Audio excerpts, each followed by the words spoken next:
Hello, and welcome back to my Insane and Deadly and Unfair series, where I break down the characters I've been playing in my recent Tabletop Simulator campaign, and go through a bit of my thoughts around what the character plays like, and maybe some of the insights and experiences and strategies I've gleaned from my recent campaign. Today, we are talking about one of my favorite class, the Crashing Tide, or Crab. This giant crab here. Look at him. He is rainbow colored and he's beautiful. As someone who really likes eating crab, I think this class is very well designed. You get all of the theme of the crab. You get the chunky claws, you get the skittering movement, and you get the crab soup that goes along with it. Anyway, let's jump right in and let's take a look at the crab's unique mechanic. So the Crashing Tide, as you can see here, has basically a special type of card called Tides. I'm not going to read the class notes, you can read it yourself, but essentially your class allows you to play a certain card called Tide, and they are a special type of persistence bonus. So a good example, let's just take a look at Overwhelming Wave. In the bottom half there, you can see on the top left corner, it has a tide symbol. When you play a tide card, just like a regular persistence card, it sits into your active area and it applies a bonus. So in this case, it allows you to play 3 cards instead of 2 each round. I know, sounds crazy. But additionally, when you rest, you are forced to move all of your tide cards to your discard pile. So unlike a regular scenario-wide persistence bonus, which you can keep in your active area even when you rest, of course you can always choose to cancel it. For these tides, you must cancel it, and that's the biggest difference. So on the surface, the tides don't seem that good, but until you delve into it. And I guess there's no better time to talk about tides, I guess, than now. And we'll just obviously start here with Overwhelming Wave. Ignoring the top half for now, the bottom half of the tide allows you to play, as I said, 3 cards each round. I mean, that on its own, I think, tells you a lot about the characteristic of Crashing Tide, because this is possibly one of the most insane, powerful, passive ability you can get as the Frosthaven character. All of your actions take place through your cards, and of course being able to play 3 cards more than one more than usual give you just 50% more options and of course 50% more power. Now, Crashing Tide's cards tend to be tuned down a little bit. As we look at it, you shall see, to the fact that you can play 3 cards. So, you know, your regular attacks, I guess Cleansing Sword top half is a good example, right? You know, just attacking 1 seems pretty weak for most characters, even at level 1. But of course, remember, Crashing Tide can combo that with 2 other cards with Overwhelming Wave in play. So, in a way, the character is tuned down slightly. I wouldn't say it's tuned down completely to Overwhelming Wave, but the assumption is you'll be playing Overwhelming Wave at all time, and that is indeed how you should be playing the Crashing Tide, in my opinion. So for the rest of the guide, we're going to talk as if our Overwhelming Wave is permanently in play. So typically on round 1 you'll be deploying this, and thereafter you have the choice. Of course, it is a choice. You don't have to play 3 cards, but you will have the choice of playing 3 cards each round. And you obviously have to play 2, because at least 1 top and 1 bottom action must still be performed. But this mechanic really drives a lot of the Crashing Tide's play pattern, right? That of course your top half of your actions tends to be the more powerful type of actions. So most often you'd want to play 1 bottom action plus 2 top actions.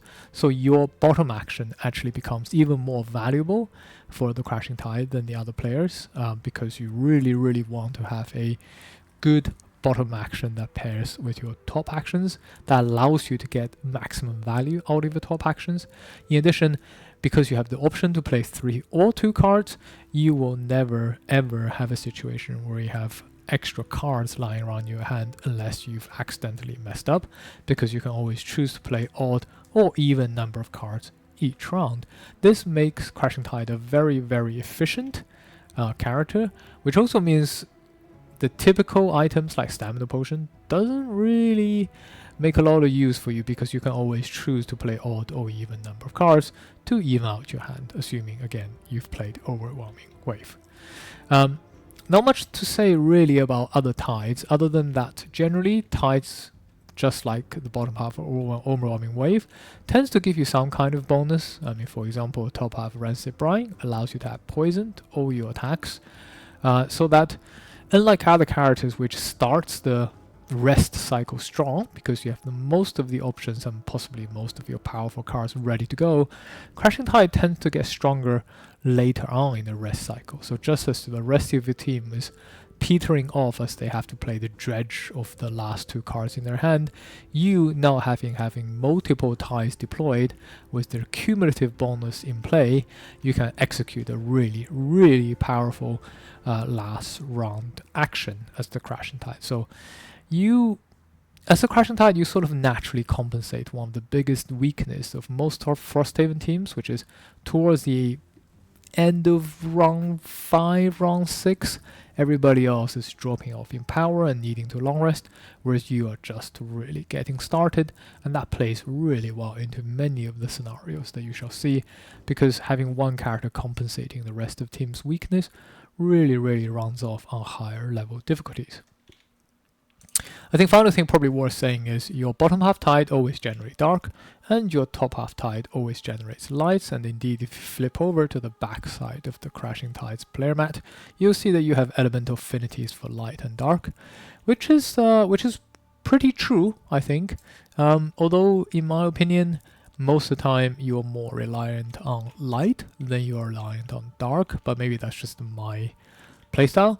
But definitely I feel like light is gives you slightly more payoff than dark, but yeah, you do generate both elements quite steadily, and there's a little bit of mini game that you play each time you deploy your cards, trying to figure out, hey, which element I want to be consuming and kicking forward, because you can play 3 cards.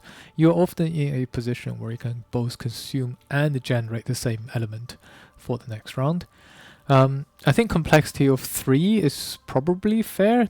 Lurker Crashing Tide doesn't feel either too strong or too weak in terms of analysis paralysis. Even though you have to play 3 cards most of the time, it actually ends up, in my experience, more straightforward, and we shall see when we come to discuss the Crashing Tide's characteristics. And then obviously there are some random bar charts below. Crashing Tide is definitely a melee character. You do have a range attack, but it's not something you'll be doing most of the time. High defense, absolutely, and we shall see that as well. So, a little bit of introduction for the Crashing Tide and a bit of introduction on the mechanic. Let's jump into the rest of the analysis, but before we do, as usual, I shall start with the preamble. So, as with my other guys, I like to play on Insane difficulty +3, and this analysis is going to be purely based around the fact that we are playing at that difficulty. So some of the less effective strategies for the Crashing Tide definitely doesn't work quite as well on Insane +3 difficulty. And now, as I go through the cards, I'll talk a little bit about that. I predominantly play on 4 players, which means the arena will be crowded. There will be more monsters. There will be more players. So one of the biggest thing about Crashing Tide is, I guess, is a sub-mechanic, is you have cards like bottom half Crashing Surge, which allows you to move and create a water hex tile. Now water hex tiles are difficulty terrain, which means that regular characters takes 2 movement to cross into them. And yes, in 4 players, you have to be very, very careful about placing your water tiles, because if you are not careful, you can quickly create a bit of a bottleneck for your team. And I find actually in 4 players, you don't tend to focus too much on placing water as you might do on lower player difficulty count, just because the water can work against the team as well as for the team. I'm also a middle-aged, very middle-aged gamer, so time is of the essence for me. I don't often have time to play, and as you can see if you've been following my channel, I try to put out a video every week, but it's not, even though with the best intention, that's not often possible. So time is valuable to me, and it also means that playing a higher difficulty, I therefore tend to take a more of a conservative route when I play, and I play towards achieving the primary objective. So looting, etc. is slightly of less importance to me as compared to just winning the game. And of course, playing the game on higher difficulty with 4 players, with more monsters, with harder hitting monsters, with higher hit point monsters, so I tend to pick up whatever strategy tools in the box that I can get, even if it feels a little bit cheesy. If it's strictly speaking legal, I will deploy those strategies, and I'll absolutely be covering those strategies in this video. Alright, with that out of the way, I'll just say I will rate, as with my all other guys, rate my characters on these 4 criteria.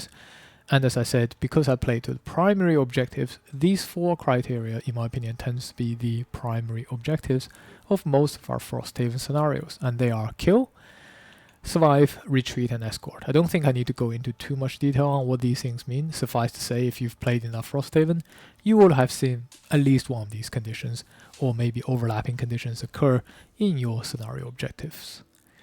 Right, let's think about and talk about our favorite crab then, the Crashing Tide.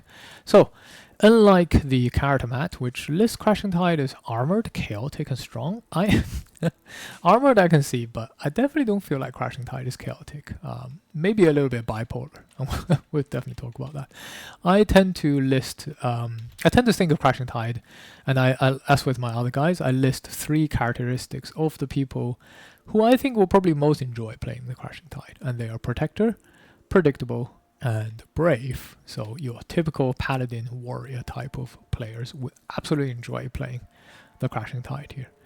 So what I mean by these 3 characteristics, let's get into it. So as a protector, you are basically someone who wants to protect your team. So even though I've said in my previous videos, in particular with regards to characters like Drifter and Bannerspear, tanking tends not to be a very good strategy on a 4-player +3 difficulty situation. The Crashing Tide is actually a little bit of a U-turn on that, because Crashing Tide can tank, and Crashing Tide is a very good tank. And in fact, because Crashing Tide is so melee focused, as we get into the cards you shall see, that Crashing Tide doesn't do very well from a distance against the enemy. Crashing Tide really wants to get up into the enemy's face, and therefore is natural, in particular with the 2 kit that's available to Crashing Tide, that the Crashing Tide wants to protect the team. And that means getting in front of the enemy, playing low initiative cards to draw their attention, and save the rest of the team from getting hit. And you are very, very good at absorbing hit, because you basically have a near permanent shield in this particular card here at level 1 called the Sharp Chitin. Again, just like I've ignored the top half of Overwhelming Wave, I'm going to ignore the bottom half of Sharp Chitin, because you really should be playing this card for the top half. In fact, most of your scenario will open with these 2 cards. On initiative 25, not the fastest initiative, whilst I admit that, you do get a shield 1 for the rest of your, I guess, rest cycle. And you get to deploy Overwhelming Wave, which you want to do anyway. So in a way, just like the Drifter wants to deploy a couple of persistence abilities, the Crashing Tide wants to deploy Sharp Chitin most of the time on round 1, coupled with Overwhelming Wave, and this gives you a permanent shield 1. Now, permanent shield 1 doesn't mean a lot, because of course Drifter has access to that, right? You have permanent shield 1, permanent shield 2 later on when you level up as Drifter, so shield 1 doesn't feel very good. The important thing about Crashing Tide is, as you level up, you get to pick up more and more shield. For example, in Endless Cycle, for example, in Chaotic Refraction, for example, in Low Tide. And this allows you to compound your shield. Now, shield mechanic in Frosthaven is quite an interesting mechanic. Having shield 1 mitigates some damage, but it doesn't feel that good. But when you get to shield 2, shield 3, you really, really become an invincible tank. Because most enemies, even on higher level difficulties, they do hit hard. The cumulative shield allows you to bypass quite a substantial chunk of the enemy attacks. What I mean by that is sometimes you have enemy who attacks you for maybe 3 or 4.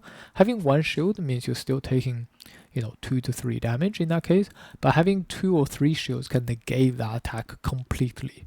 Now, negating attack completely is really, really helpful, in particular in the case of brittle, because if you don't know, when you are brittled, you receive the damage first, and then you minus the shield, then you apply the ×2 brittle multiplier. So in effect, every single source of shield you have reduces your incoming damage by 2 when you're brittle. And then there are many enemies in Frosthaven that brittle you, so having this near permanent cumulative shield that you can create on yourself almost every single round allows you to really, really tank and bypass a lot of damage, especially against those annoying snow imps who likes to brittle you. In fact, Crashing Tide is very, very good against snow imps. In a room with snow imps, with your cumulative shield, you will often find Crashing Tide not taking any damage whatsoever against them.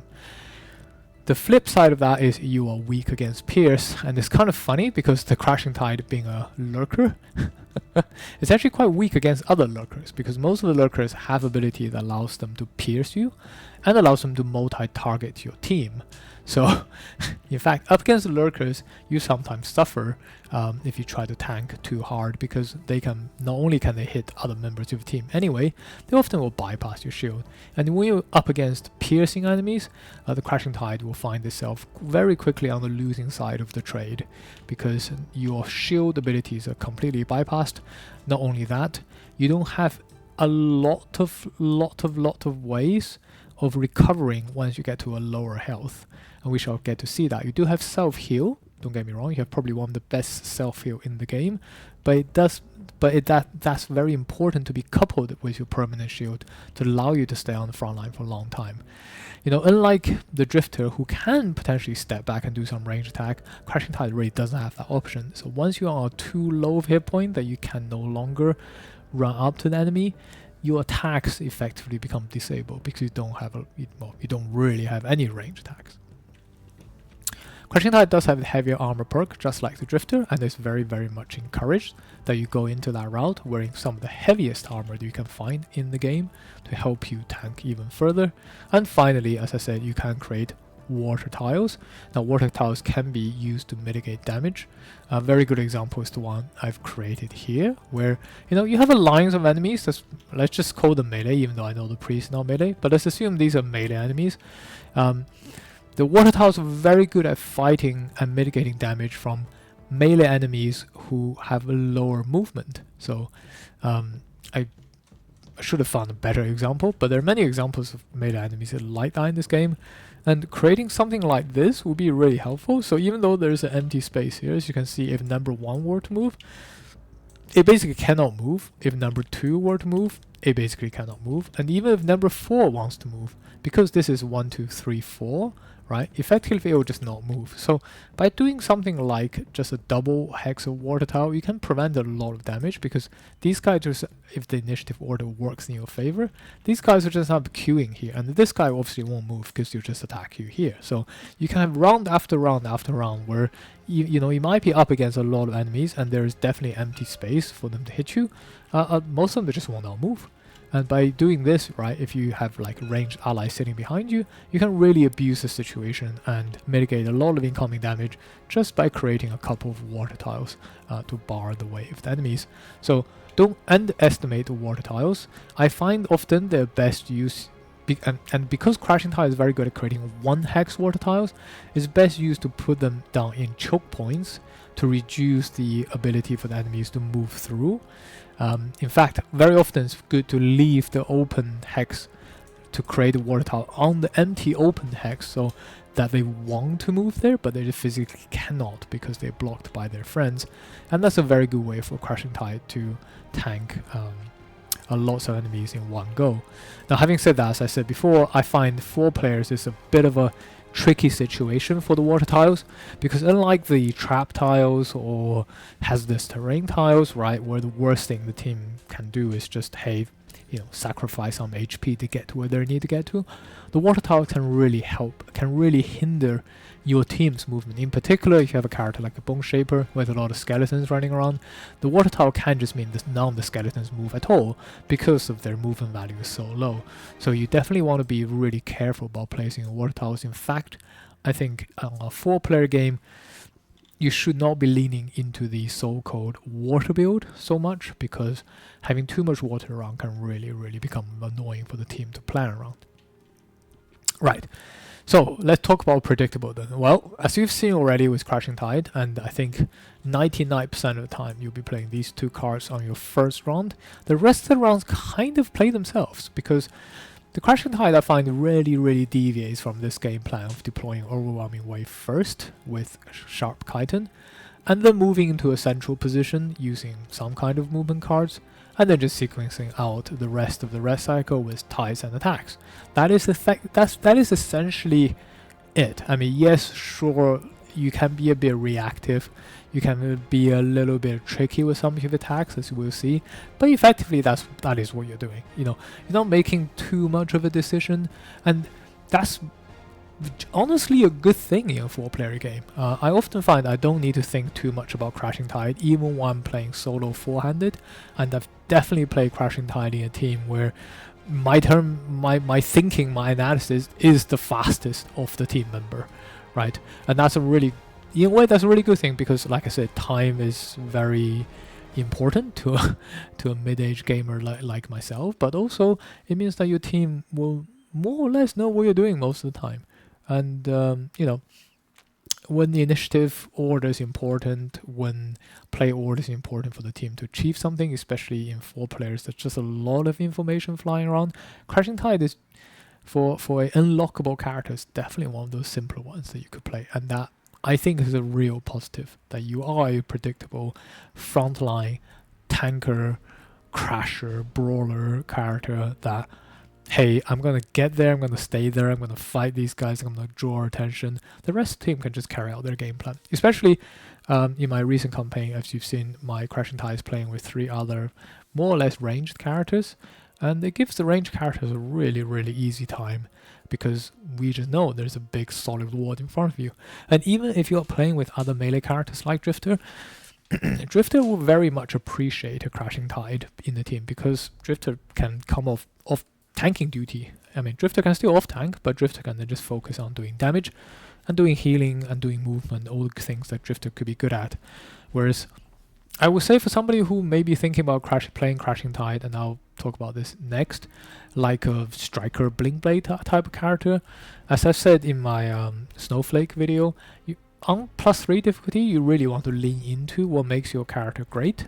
And Crashing Tide is just really good at tanking and being in melee range. So, hey, I like to play the character and focus on what they're good at.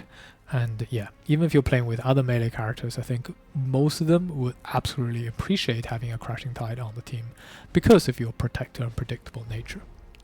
Now, finally, I think a good Crashing Tide needs to be a brave person, because you need to get up close and personal. I've definitely played with players who plays melee characters who get scared of going in. Honestly, get scared of opening doors, get scared of jumping into the crowd. Hey, don't be scared. You're my fellow Crashing Tide players. Your cars have got you. Your equipments have got you. Your deck has got you. You gotta believe that you can hold out for the rest of the team, except when those nasty pierce attack come along. And of course, the other thing about the bipolar Crashing Tide is you can turn into a mini Blinkblade for 1 turn by burning some of your key cards. And we shall definitely look at the combo as we go through the cards. So yeah, you can definitely create a crazy Nova Blinkblade turn if you want, and that's very good for certain scenarios. So don't be afraid to pull the trigger and exhaust yourself. But yeah, be brave, get up there and have fun. So I guess one thing I didn't talk about while I was talking about the characters is Crashing Tide has actually 12 cards hand, so it's a big hand character, and you have 26 hit points as well. So you definitely have the hit point to tank, and you definitely have the cards to tank, although most of the time, unlike other high hand card characters, you don't want to be burning your hand because of the way your tide works. The more tide you have out, the better and stronger you get. Burning cards just means you have less tide to play, which means that your turns tend to be weaker. So even though I have 12 cards, I tend never ever try to burn cards or Crashing Tide unless I absolutely have to. But yeah, use your shields, use your hit points, use your waters, and use your defensive perks to help you tank rather than using your cards. Okay, so let's have a look at the scoring then. Kill, survive, retreat, and escort. Let's start with kill. Crashing Tide is a good killer, and I'll give Crashing Tide 4 out of 5 for killing. Not 5 out of 5. We know Crashing Tide is not in the Blink Blade territory where we can consistently dish out crazy amount of damage, but a high level Crashing Tide can definitely do a lot of damage. I think you'll find that early on, Crashing Tide is not good at attacking, so if we have a quick look at some of the attacking cards, which I've listed here, just look at the top actions for the attacking. So you have like target 2, attack 2, attack 1, attack 1 with light, you get attack 2, attack 2, and attack 1 pierce 4 with water, you get attack 3 pierce 4. So you can see your attacking cards level 1 is not great, right? If you compare it to Blink Blade, like Skitter is a very easy comparison to Blink Blade, I feel like, where Blink Blade on slow turn can do attack 1, attack 2, on fast turn can do, what is it, attack 2, attack 3 with move. Whereas you, even with everything aligned, with all the elements aligned, you're only doing attack 2, move 1, attack 2. So you can see already, like your cards are probably tuned like 25% down compared to regular characters. And attack 2, target 2, yes, you get pierce 2 if you have dark, but that is just a double regular attacks, right? But remember, you get to play maybe 2 of these at one go. So, you know, I think early on, your Crashing Tide is definitely characterized by making these mini, tiny, pokey attacks. You can imagine with your little claws poking at the enemies. But as you level up, you get some crazy amount of attack going on. So I think maybe first thing to note is you do have a crazy burst combo. I will talk about that in a second once I've introduced the cards. But you do, once you get to a higher level, have a very crazy burst combo that you can do tens, probably like 30, 40, 50 damage in one round. And that's very good at killing boss, very good at destroying objectives. Note, that's not good against retaliating enemies because you'll be doing loads of mini attacks. And that's what I mean by turning into a Blink Blade Nova for a turn. So early on, you don't have a lot of damage, but later on, you'll have a lot of burst damage if you want it. And you also have some big attacks. Crashing Tides, one of the biggest payoff for the Crashing Tide is the number of tides you have in play, and this is exemplified by this card called Cresting Force. The top half says attack X, where X is the number of active tides in play. Very often I find I can put 5 to 6 tides into play in one rest cycle, especially on the first rest cycle. So this in effect at level 1 is attack 5, attack 6 most of the time. And that's a lot of damage for level 1 cards. And later on, you do get to pick up another payoff in the form of High Tide. Again, that effect is repeated on that second line, attack X, where X is the number of active tides. I find often I will be playing these 2 cards as the last 2 cards in my last 2 rounds of the rest cycle. And that allows me to kick out 2 attack 5, maybe 2 attack 6s. And that's crazy. So yes, you do have loads of mini attacks late earlier on, but as you get to level up, you get better and better and becoming this round finisher where everyone else is knackered and you can still punch and do a big knockout punch at the end of round 5 and round 6 to finish the room off. And very often that's your objective, right? Early on you want to be deploying your cumulative abilities, and later on you want to do a big punch and finish off the enemies. So don't underestimate Crashing Tide's ability to do a big attack as well as a bunch of small attacks. The other big thing Crashing Tide has is this water perk, and this is where I find it interesting that online a lot of people talk about the water build and non-water build. I don't really see those things as mutually exclusive. I feel like you should just have a little bit of water because you should be getting this aquatic predator perk.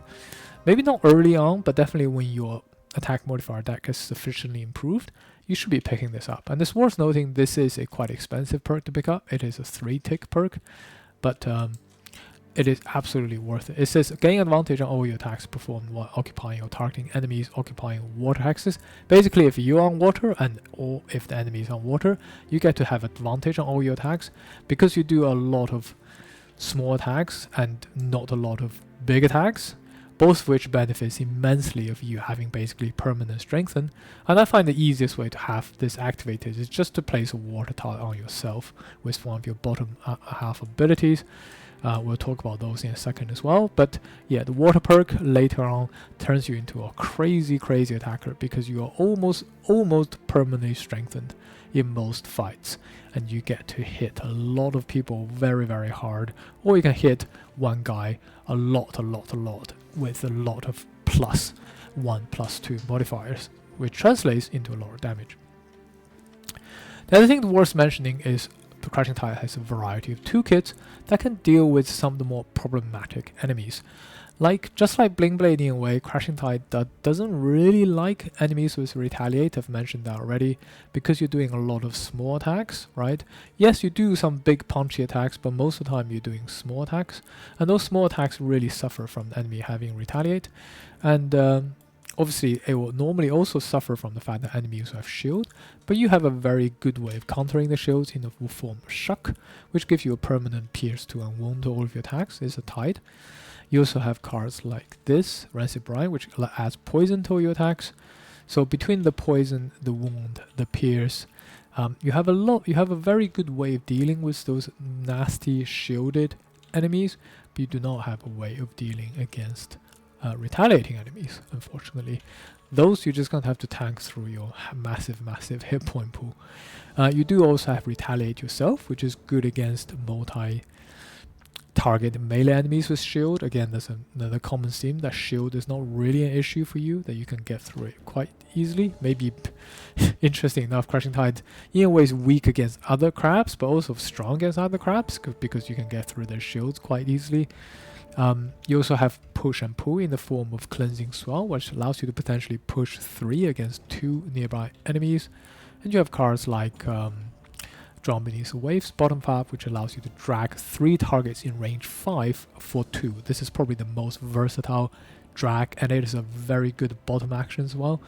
So, between the various cards you have push and pull, which works really well with the overlay team. So any team that likes to create traps, that likes to create hazardous terrains, you have good ways of utilizing them. And on top of that, you have things like poison, you have wound, you have pierce, which you can bring into fights and allows you to deal with some of the more problematic enemies. So all in all, you're a pretty good attacker, even if you're going for, I guess, what the internet likes to call the defender build. Even when you're going for the defender build, I find Crashing Tide can do a lot of damage. In fact, I will almost say in a 4-player game on +3, you should lay into, like I said, the tanking aspect of your character, but it does not mean neglecting damage, because you still have pretty good damage. You're just not like Bling Blade, unfortunately. In terms of surviving, you might have thought I would give Crashing Tide a 5 for surviving. In fact, I'm only giving Crashing Tide a 4. Because I feel like whilst Crashing Tide has really good shield, picking up too many shields can sometimes hurt Crashing Tide's ability to do damage. A good example is at level 3, you can either choose Endless Cycle, which gives you a shield for this round if you're occupying water, or you can pick up Shock, which allows you to both have Pierce 2 and Wound as an option in your attack, but also allows you to activate a big combo, which we'll talk about later. So I feel like often you're kind of choosing between defensive cards and offensive cards as you level up. And this is why I like to give Crashing Tide a 4, because I feel like if you lean too heavily into defense, you do end up just stalling the game out rather than contributing to the team. On +3 difficulties, no matter how good you are at defending, you still want to be contributing damage. So I think, yes, you should pick up some defensive cards, but balance it out against attacking cards. And also I feel like, unlike some of the other characters, Banner Spear is a good example, where you're basically tanking through recyclable summons, which means that, hey, a summon can tank potentially like 8 damage or 10 damage in one go. Crashing Tide doesn't really have those cheating way of tanking. You are literally just tanking with your face. So against a boss attack, right, that does like 16 damage in one hit, whereas Bind the Spear can deal with that by summoning Bob, you don't really have that option. So I would love to give Crashing Tide a 5 on survivability, but in reality, against boss, you're better off just trying to kill the boss quickly rather than face tanking it. Crashing Tide does have very good self-heal, and I think a good self-heal card to talk about is Cleansing Swell. Bottom half is another big payoff for having a lot of Tide. This is at the start of your rest. Typically when you're long rest, you can perform a heal X, where X is an enemy of a number of active tides. Again, that's typically 5 or 6. So in fact, when you're long rest, you'll be healing yourself for typically like 7 to 8 at a time, because of the number of tides you've deployed, which is very, very good self-heal, right? But that does require you to get to the end of your rest cycle first intact and alive. Again, earlier on, when you don't have that many hit points on +3 difficulty, that can be a challenge. So it's funny that earlier on, I feel like Cleansing Swell is slightly less useful, just because you will sometimes you just don't get to that point, right? When you have like 12 hit point, you just don't want to be taking so much damage. So you typically are not gonna be your main tank at that level, especially given Crashing Tide's an unlockable character that will probably join your team, after some of the characters have leveled up. So you're probably joining a fight on a higher level difficulty already, where you feel under-leveled. But as you level up, the value of Cleansing Sword becomes more and more obvious because of your larger hit point pool. So yeah, you do have really good self-heal, and of course your long rest perk is also amazing. So one of your long rest perk allows you to gain a shield every time you declare long rest for the rest of the round. So it doesn't just start applying from your round, it actually starts applying for the entire round.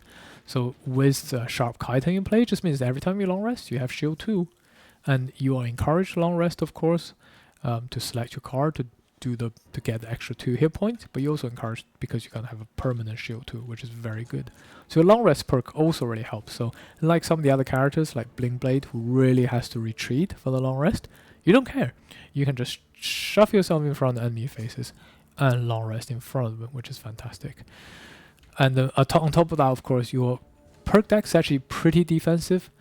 You have rolling +1 shields, you have rolling +1 heals, and you have rolling muddles. Sorry, not rolling muddles. You have muddles, and you have disarm. So all of these cards, 1, 2, 3, 4, 5, 6, 7, 8, 9, 9 cards out of your deck are defensive, and they are quite helpful when you have permanent advantage, which means you can draw out most of them as you attack. All of these things make you very defensive. It's just you don't have any cheating ways of defending against the big boss hit. So I'll give Crashing Tide a 4 here for survivability. Let's look at retreat. Now, as I said earlier, I feel like Crashing Tide tend not to want to move too much. Most of the time, you just want to go and occupy a central role, draw the enemies towards you, and then fight them off one by one. Now, having said that, it does not mean Crashing Tide cannot move. Because of Overwhelming Wave, you can always move 4. Because you have to do at least 1 top action, you can do 2 bottom actions, and both bottom actions can always just translate into move 2, which means that if you wanted to, you can move 4 whenever you want. You're just basically sacrificing your top actions as you're doing so. And of course, like I said, top actions are very valuable. You want to do more of the top actions if possible. So it really is a big sacrifice, but it is not something it's something you just have access to whenever you want. So you basically have move 4 every single round, should you wish to do so. And in fact, most of the time you have better than that, because you have cards like Tidal Blast, which adds +1 to one of your move abilities each turn. So basically means you can have move 5, right, once you have this Tide deployed. You also have cards like Skitter, which gives you a top move. So combine that with 2 bottom moves, that could be a move 5. And of course you have cards like Hide, which allows you to move X. So that could be a move 5, or with a Tidal Blast in play, that could be a move 6. And then you can move another 4 on the bottoms. You can easily move 10 if you want to. So Crashing Tide does have some very, very good moves, and Crashing Tide also has some very unique moves in the ways of Submerge, right, which allows you to move 2, but the first 4 hexes with the water tiles you enter costs 0. You have cards like Down to the Depths, move 3, and you ignore hazardous terrain during movement. So you have some of these really interesting move abilities that allows you to bypass some weird terrain overlays.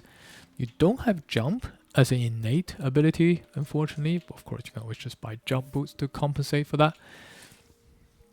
So I think all in all, you have pretty good movement when you want to, and that's the thing about Frosthaven. Most of the time, you just need to escape or stand your ground and fight. So you can just always flip between those two modes as the Crashing Tide. Fortunately, you don't have jump. You do have top half move actions, which is helpful. And you kind of have teleport. So in your level 5 card, Sodden Soil, you can teleport to an unoccupied hex with a water tile within 5 hexes. Or if you consume dark, you can just teleport to any unoccupied and reveal the hexes with the water tile instead. So this is one card that you have, and it's a lost card, but it does allow you to bypass a lot of movement if you want to. It's basically a mini portal for yourself between water tiles effect, like the Deathwalker's portal. You can just go to any water hex you wish. So a common strategy I have if I'm picking Sodden Soil and I need movement, because I'm gonna play some of these scenarios where I need to go somewhere really far away to grab something and teleport myself back to the starting point to finish the scenario, or like escape hex or something. It's very common that what you could do is just create a water hex in the starting room as you fight off the first wave of enemies. As you travel along, make sure you keep Sodden Soil in your hand, and then on the last possible moment where you need to escape back to that starting room, you can just consume a dark and teleport yourself back to the starting room.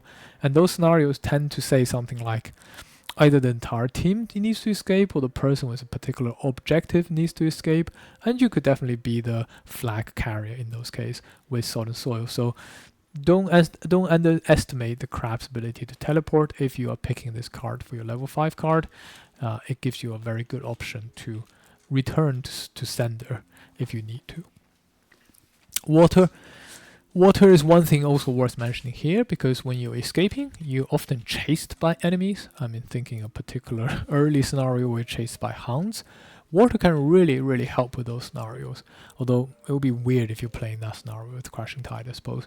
But anyway, whenever you're being chased, remember water can help play with rear guard action. And in fact, you're quite good at playing rear guard action.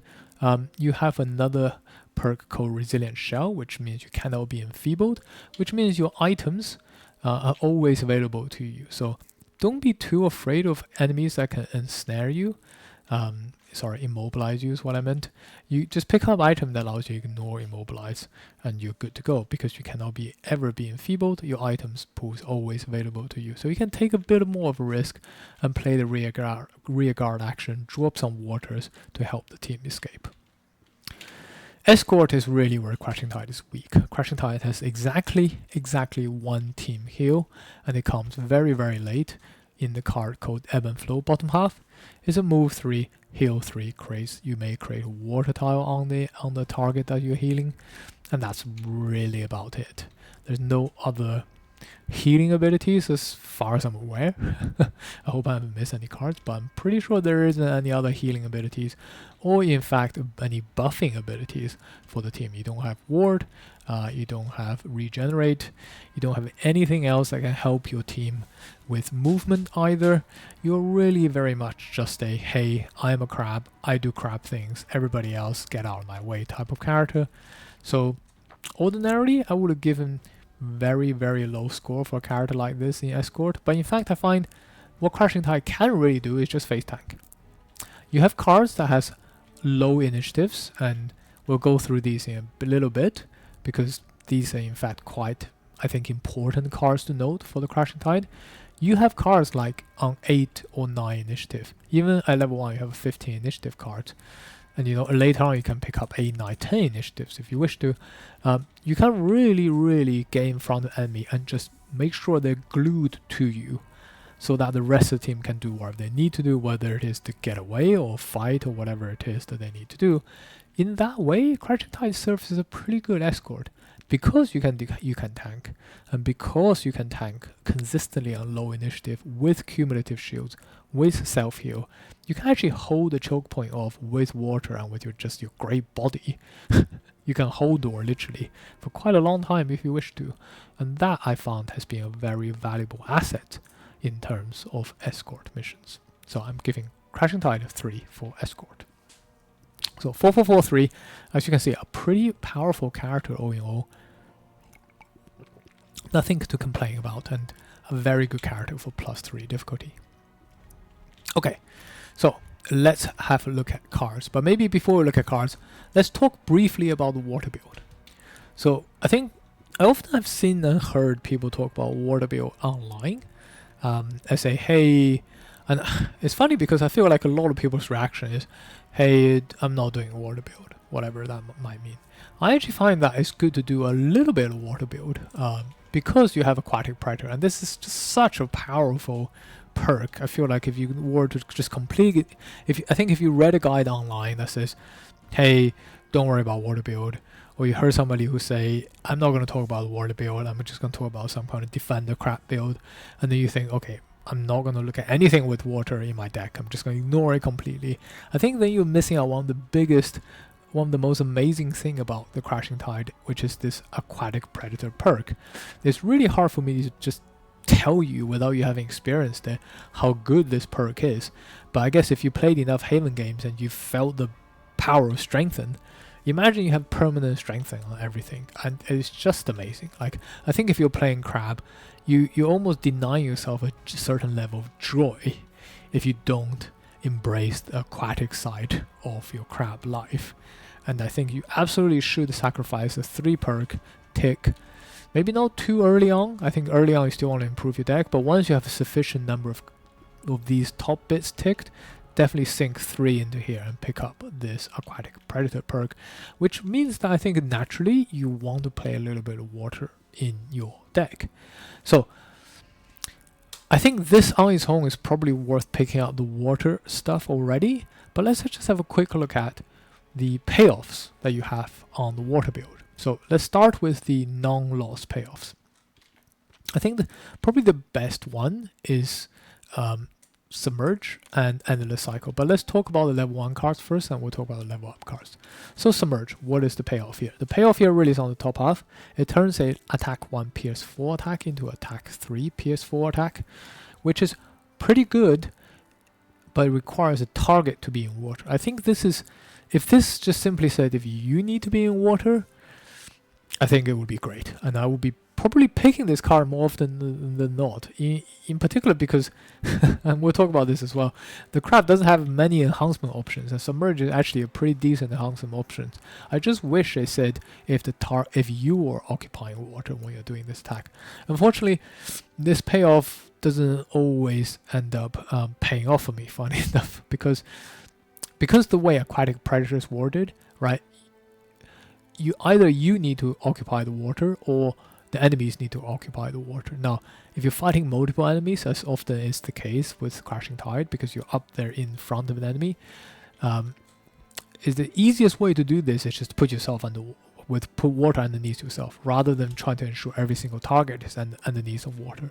So Submerge, I would say, is a good payoff, but it's a fairly weak payoff, because I'm not going to go out of my way to create a whole bunch of water that covers every single enemy later on, especially like I say in a 4-player game. It can be too much of a hindrance. So Submerge is okay, and there's a little bit of combo you can see, I'll show you later on with Submerge at level 1. It's an okay payoff. Ransom Brine bottom half, I actually find this is a pretty good payoff.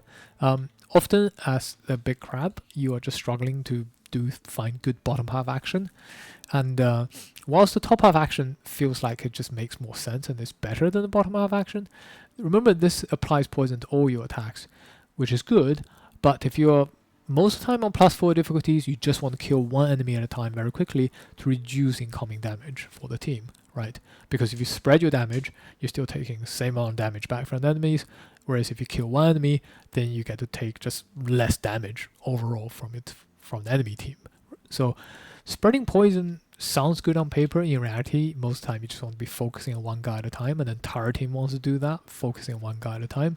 So top half sounds good, unless you're fighting against shield enemies where you just need to spread the poison. I find most of the time I just end up poisoning like 1 or 2 guys per rest cycle with this.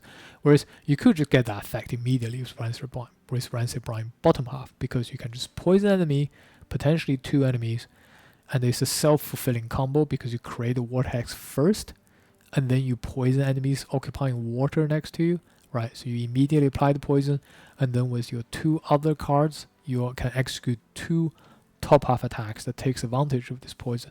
So in effect, this translates into add 2 damage to your turn immediately versus add 1 or 2 damage to your subsequent turns. So it sounds kind of funny, but bottom half Rancid Brine, I think actually is a pretty good self-fulfilling payoff for the water build. And earlier on, this is my water creation. I remember you can always create a water tile next to you, but also on top of you, because adjacency in Frosthaven was changed to allow you to place adjacent stuff on top of yourself. So if you need to activate Aquatic Predator, this is actually a pretty easy way to activate Aquatic Predator both on one enemy, or alternatively placing that water tile on yourself and ensure you have all of your attacks whilst you're standing there being advantaged. So Rancid Brine is a really, really good, I find, easy payoff at level 1 for your water. Soft Flesh. Soft Flesh is kind of a funny card. Move 2 if you're occupying water, perform heal 2. The funny thing about this is, of course, to just get onto a water tile, you need to do a move 2. So this is just kind of move 1 hex. So it kind of requires you to be directly next to a water tile in order to take advantage of the heal 2. Of course, you can always just play this card as just a heal 2 without a move, assuming you're already on top of a water tile, but that means you have to have created a water tile somewhere else, maybe using Rancid Brine. But heal 2 is okay. It's not the greatest payoff, it's just okay.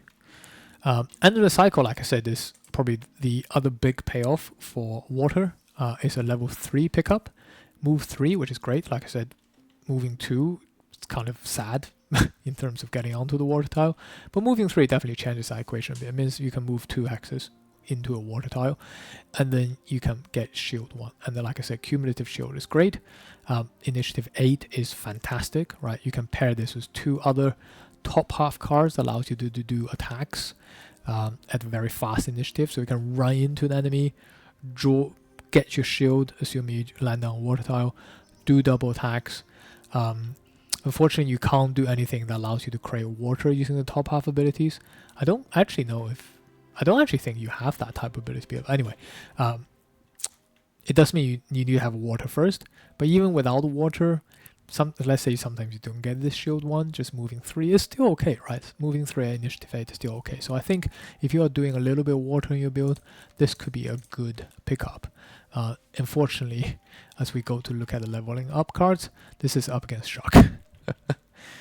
And then finally, at level 7 you get Drown Beneath Waves, which is a great card. I've already talked about the movement part of this card, the force movement part.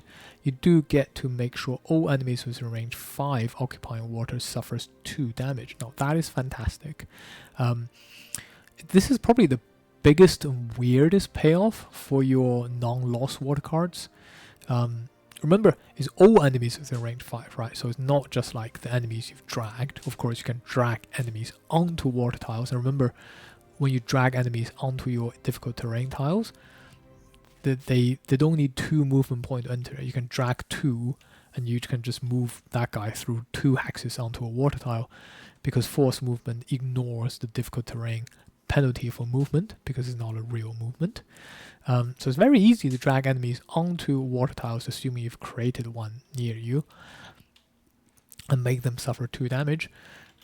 I find, again, most of the time, this doesn't warrant me to...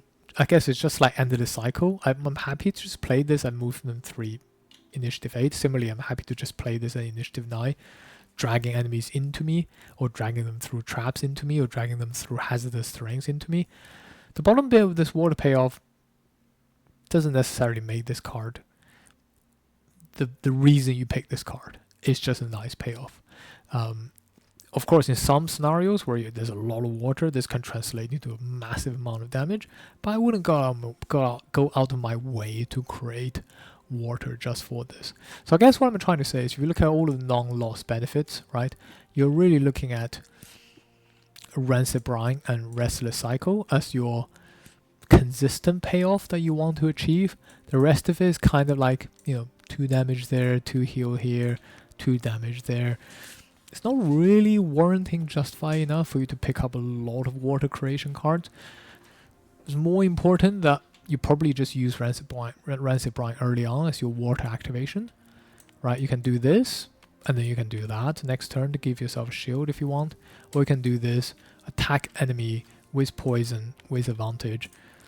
Next turn, maybe make him suffer too, or assume you've killed it, you can drag somebody else and make them suffer too. Something like that. So I guess what I'm trying to say is, you do have water payoffs in these non-lost cards. So far, nothing is telling me that, hey, I need to go out of my way to create water other than for the aquatic predator. So, does the loss side of your cards change that equation? Let's have a look. I don't think it does. So let's start with Undertow.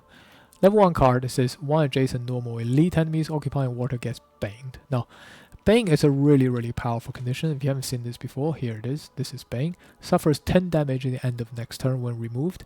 Also removed when healed. Now, 10 damage is a lot of damage, and because it is pure damage, it goes through shields.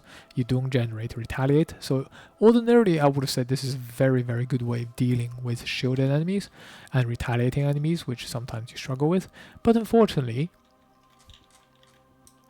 on level 4 difficulty, on +3 difficulty, enemies has a lot of health. So even the priest has 34 HP. So if you bang the enemy and you lost the card in doing so with something like Undertow, remember they have to occupy water first, and then 2 damage is not really enough to kill anything, right? Even with the hounds at level 7, they have 23 hit points. It's not even half their hit point. You're better off just attacking, honestly, at this point. I've rarely found myself doing Undertow on higher level difficulties, just because the enemy has too much hit point. And even the fire demons and the living spirit, it's kind of justifiable, I suppose. But again, most of the time I find them just better off attacking with Struck Up. And this is why I guess Endless Cycle often falls the wayside when I come to level 3 selection, because Pierce is just so important on higher level difficulties. And the Bang, when I was talking about the toolkit, I didn't mention Bang because I just don't feel like Bang is a good way of dealing with these elite enemies on level 4, on 4-player +3 difficulties. So, not the payoff I'm looking for here. What about Pool of Power? Pool of Power is really good, actually. 4 damage, add extra target if you're occupying water, so that's a much easier condition to execute. It's much easier to just put water on yourself than on the enemy and to activate this aquatic predator. So this could potentially be a 2 attack 5 with advantage. Now that is the type of payoff I'm looking for. The only thing I wish was Pool of Power bottom half was better. I think if the Pool of Power bottom half was better, I might be inclined to take these cards earlier on. The bottom half just says when you rest, you can keep 1 tie card in your active area, which is kind of weird because you're basically playing this card to not lose tempo on 1 card somewhere down the line. So presumably you're playing this because you want to keep Overwhelming Wave going so that you can play 3 cards immediately coming out of your rest cycle. But then this card has fallen off, so it's kind of like paying in now in order to take out later, but there's no interest added. That doesn't feel like a good deal to me. If I'm doing nothing right now, because doing nothing right now has a cost, right? You're doing nothing right now. Whereas most often I find that like by turn 5 or 6, we've killed the room, or we've substantially killed the room, that I will have the ability to long rest and play out my Overwhelming Wave anyway as a setup going to the next room. So it's kind of weird. Even in short tempo scenarios, I find that doing nothing for a round with your bottom half is, even though you're struggling to find good bottom half cards, is still not good enough at this level of difficulty. So Pool Power, unfortunately, top half I would love to play more. Just the bottom half is so useless. I don't want to be blowing the Pool Power top half too quickly. And if I don't want to do that, I need a good bottom card to play. And the bottom card cannot just be move 2 or do nothing. So, what about Blood in the Water then? So Blood in the Water says move 3, pull 2 at range 3, then attack 4, add 2 damage and wound if the target is occupying water. Again, we're switching back to if the target is occupying water. What a shame. What a shame. So attack 6 with wound with potentially advantage applied is not bad, but it is just one target. And yeah, 6 damage is good, don't get me wrong, but hey, doesn't feel like is sufficient enough of payoff, especially at level 2. Again, this is a common theme, is competing against one of my favorite cards in Smashing Torrent. Stunning is so hard of a condition to get in Frosthaven and it's so powerful. I'm just taking stunning most of the time, unfortunately. Bottom half allows you to move 3 and create 2 hex water tiles such that at least one is adjacent to you and both hex are featureless. And remember, because you can play that on yourself, you can basically make sure you and the target are both covered by water, or you can extend your water reach. So for example, you can have a water place like, oops, you can have the water place like this, so that you create a large amount of water. And you know, if you're in some kind of choke point, right, this can easily make the enemy quite difficult for them to get to you because of these waters that's in their way. Again, unfortunately, Unfought players have struggle with using waters to their maximum difficulty, maximum efficiency, just because we have so many players around. So again, so far, level 1, level 2 cards, nothing. It's not bad, but it's just not amazing. Let's look at Sodden Soil. I think if you were to play heavily into the water build, Sodden Soil is probably the biggest payoff in the teleportation bits I've already talked about. But the funny thing is, and I guess what I didn't talk about is the attack to target all adjacent enemies. So I guess the way you think about this is maybe you do something like Blood in the Water, right? So you have a lot of enemies surrounding an area. Because you can place this into featureless hexes, so you can actually put it onto an enemy. So that allows you to teleport into something like this and do 4 attacks of 2. So that definitely is the right payoff. But again, I find this to be quite difficult to execute because most of the time you're playing water right next to you, and most of the time you're just placing down 1 hex water tiles. You do get the ability to move water. We'll see that later. But a lot of time I find it's quite difficult to do what you have in mind that feels and looks like a brilliant way of using the water, but in reality, in a 4-player crowded map, you just find it really struggle to execute. So even on 4 players, I find that I'm not doing this most often for the attacks. Most often I just want to do this because I need to return to a starting hex. Now, having said that, Sodden Soil, unlike Pool of Power, the top half is absolutely worth taking. So if you're at level 5, you're taking Sodden Soil because you want to potentially play a big water turn. That's great, because the rest of the time you can just play Initiative 17, Attack 3, Wound, and Immobilize, which is a really great action. May not feel that good, but as we see with the Crab, you get a lot of ways to abuse this, because you can do move, attack, move. So this effectively becomes like you can move in, immobilize something, and move out. Initiative 17, hey, that's great. Finally, Twilight Grasp, bottom half at level 6, gives you ability to bang 2 normal enemies occupying water next to you, and you can move up into them as well. So you can think this is something like you can move up, right? You can create 2 vortexes, making sure like something like this. If I can turn this at 45 degrees, or maybe 15. And you have 2 enemies. Of course, they have to be normal enemies. Then you can bang both of them. So you can see that some kind of combo developing here, but unfortunately, it is still just bang. And bang does not scale with difficulty level. It is 10 damage no matter what difficulty level you're playing on.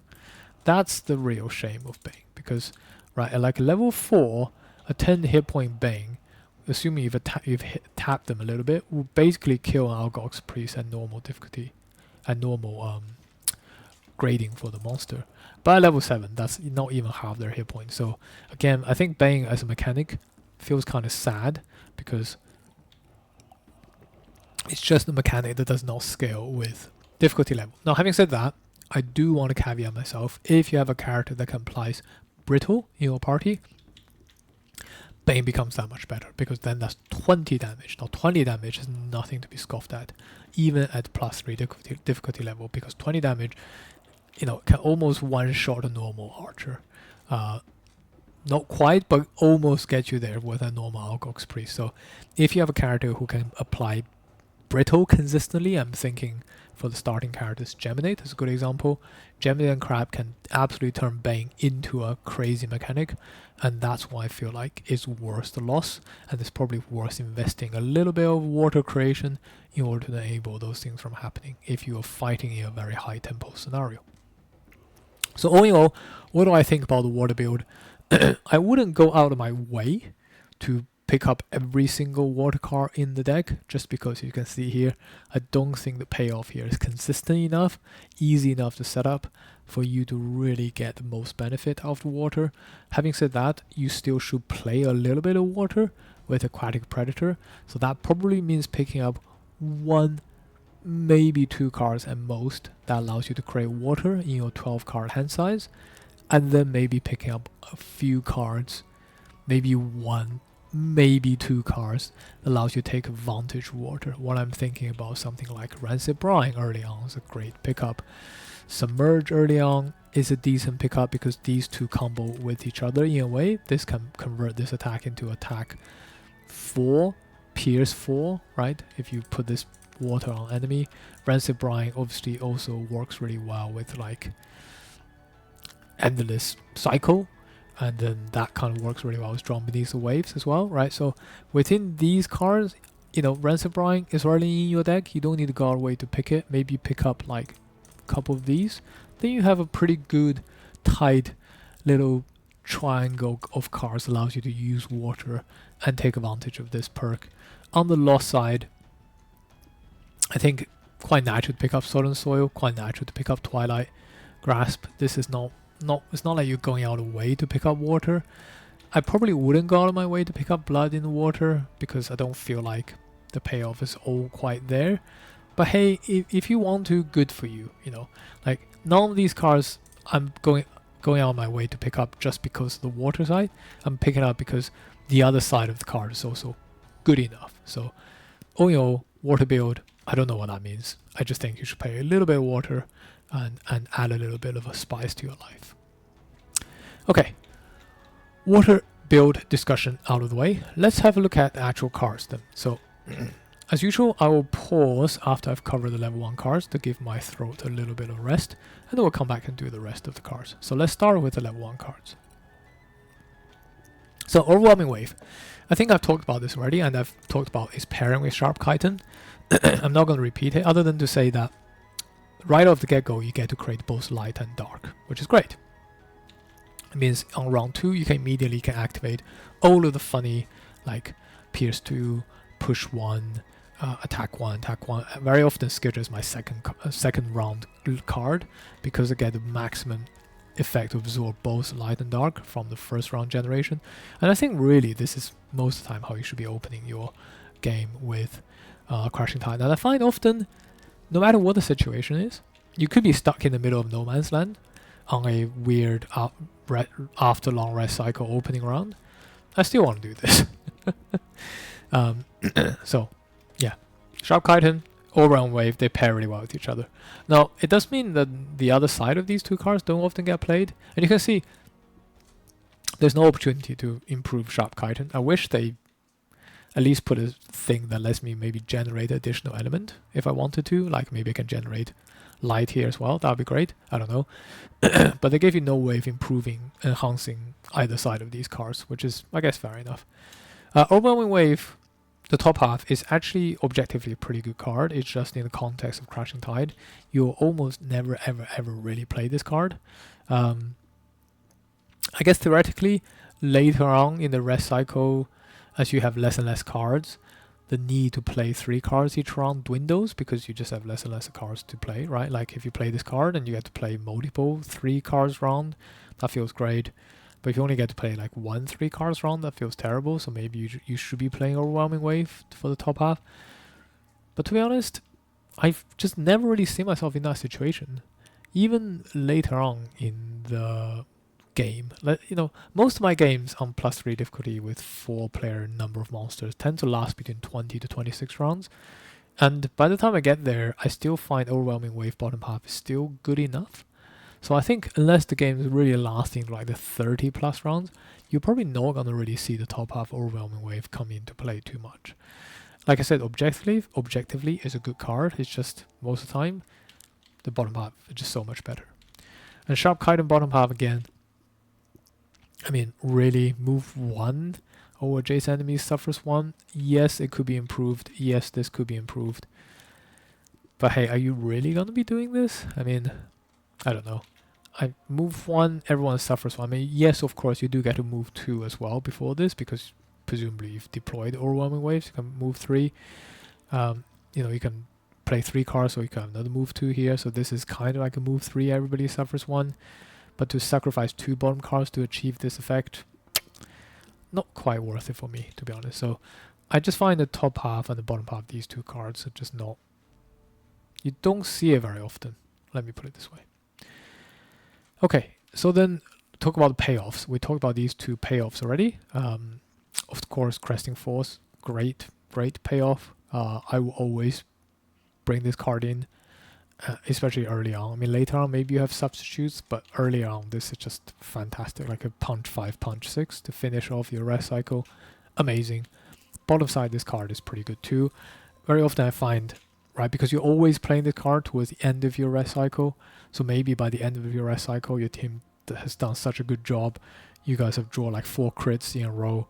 You've just killed enemies. Now all you have left is a bunch of loot next to Crashing Tide. Because very often you are in this type of situation, right? And then like they're all dead. And you don't have any more target to punch with the top half. What a great time to just loot some tokens with the bottom half of the cards. So brilliant. I love both sides of this card, and you definitely should be bringing in. Initiative 87 means that you can go late, but you don't really have a problem with that. You have a lot of late initiative cards as you level up. I don't find late initiative to be an issue with Crashing Tide. It's more important to space out your early initiative cards. That allows you to draw enemies into you. That's important. Cleansing Swell. Bottom half we talked about, again, a big payoff of having a lot of tides. The big problem with this is, because it happens at the start of your rest, so if you think about your long rest steps, you recover your 2 hit points at the very, very end.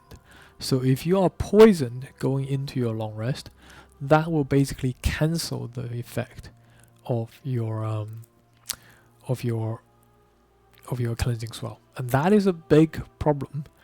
So sometimes I play Cleansing Swell thinking I'll recover 6 hit points. I end up recovering just 2 because I am poisoned in between my declaration of long rest to actually getting to my long rest. That is a unfortunate thing that you cannot avoid other than by bringing some items. So I'm thinking about the status preventing shield, for example, or the potion that allows you to ignore status effects, debuffs. That's a pretty worthwhile investment, although sometimes I feel like I just got better things I want to be taking with me. So maybe a better off thing to do is to tell your teammate when you're long resting, and then make sure that they bring us some kind of a little bit of healing for you, just in case you get poisoned, if you're indeed up against poisoned enemies. Top half of Cleansing Swell. Attack 1 is nothing really, even with the various status effect you could apply. So this could potentially be, like Attack 1 poison 2 enemies. Not too bad, but not the greatest. In fact, most of the time I'm using the top half because I'm fighting against retaliating enemies, right? By pushing them away, you don't suffer retaliate. Or, more likely than not, I have teammates that can put down traps, that can put down hazardous terrains, and then the push 3 become very, very powerful. There is a mini push and pull combo between Cleansing Swell and the bottom half of John Beneath Waves, right? You can push somebody out, and then you can drag them back in, especially if hazardous terrain friends that's creating those terrains in between you and enemies. You can definitely use these 2 cards to achieve maximum amount of hazardous terrain damage action. It's rare, but it can happen. So, one of the funny thing about Crashing Tide is you spend all this time deploying your tides. You can get way into the tide deployment minigame that you lose sight of why you're actually deploying tides for at all. And I've definitely fell into that trap the first time I played Crashing Tide. Your tide just looks so intriguing, right? You get tides that applies pierce and wound. Why not add poison into the mix? And while I'm at it, why not add disarm into the mix? Or maybe I can do some extra damage, right? So you can see already you can, if you deploy these 2 tides and you want to deploy all of these status effects, more than half your hand could easily just be tide deploying. And you think, well, I've deployed all these tides. I've not actually attacked anybody. So it's important not to lose sight of why you're deploying tides in the first place. And you're deploying tide because you want to hit people with it. So I think a lot of starting players may fall into the trap of thinking, okay, I have pierce and wound, and I have poison, and I have disarm. I need to deploy all of these tides so that when I hit them, I can hit them with all the status effect. No, don't think about it like that, because if you're doing that, you're spending all your turns deploying tides, and most of these offensive tide actions like Shuck, like Brensip Brine, like Powerful Pincer, they're all top half actions, which means they're taking up one of your attacking action. So like, is it really worth doing another deploying poison when you can just hit the enemy with 2 target attack, 2 pierce, 2 attacks? That's the thing you should be really thinking about, rather than just deploying tides left and right for, just because you feel like that's the right thing to do. Think about the trade-offs of the immediate damage you could be doing versus the status effect, no matter how powerful it is, that you could apply to the enemy, right? For example, do you really want to disarm the enemy if you could just kill the enemy by using the light and dark this round now using Skitter? Some tides absolutely should be deployed earlier, right? Because tides like Shuck will absolutely do more damage the earlier you deploy it, because the earlier you put wound an enemy, the more tick of wound the enemy presumably will have, right? And the more damage it'll do. Similarly with poison, in a 4-player game, poison is really powerful because it improves the attack from all of your friends. So the earlier you can get this tide out, the more damage the whole team will do. So that's a good thing to be doing early. But I will also say, most of the time, you want to be doing some kind of attack. So my rule of thumb with these attacks is deploy, if you're playing 3 cards every round, deploy a top half tide, yes, but also do 1 attack, and then maybe deploy bottom half tide or some kind of movement cards to help you. So remember, you're deploying tides for the attack, so don't lose sight of why you're deploying tides. And with that, let's have a look at the level 1 attacks. Now, as I've mentioned earlier, level 1 attacks are not amazing other than this Cresting Force card. The rest of it are somewhat filler, and you'll eventually drop probably all 3 of these as you level up. But they do share a common theme, and the common theme is very low damage attacks. So Mighty Claw, 2 damage, which is basically a normal attack. At 2 target, great. You do get the Dark to do the Pierce if you need to, fighting against shield enemies. It's okay. It's just okay. I mean, most of the time bringing this card in, yes, is a decent attack. I mean, if you have like Rancid Brine up, you have Shuck up, 2 attack, Pierce, 2 with wound or with poison. It's decent. It's not the greatest thing in the world, but it's decent. But more importantly, it's a low initiative card. So you can get in front of enemy, do a couple attacks on low initiative, draw their attention to you. And you have these nice perk deck, which I'll talk about in a second. Allows you to draw out potentially some nice, status effect from your deck. It's okay. It's nothing to bring home about. The bottom half is move 4, shield 1, retaliate, and with Dark Hold attacks targeting you this round has disadvantage. This is really good. I don't often use this, but once in a while, in emergency, right, you bought Mighty Claw for the top half. Hey, in emergency, you can put the bottom half because, your Deathwalker with Brittle is about to die. Perfect. Run in, tank for them. Maybe just move 2 is fine, but if you really want to, run in for shield 1, retaliate. Brilliant. Nothing bad I could say about this card, and I think this is just a great workhorse card at level 1, which eventually you will replace. Now Skitter. Skitter is probably my favorite of the trio of the attacking cards. Attack 1, move 1, attack 1. is objectively kind of terrible.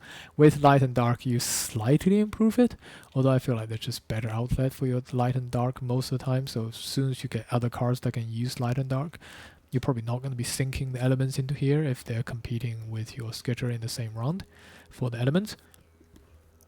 But I think that move 1 is slightly underestimated because of the tides like Tidal Blast, which allows you to add 1 attack to one of your attack, 1 damage to one of your attacks, and 1 move to one of your move abilities each turn.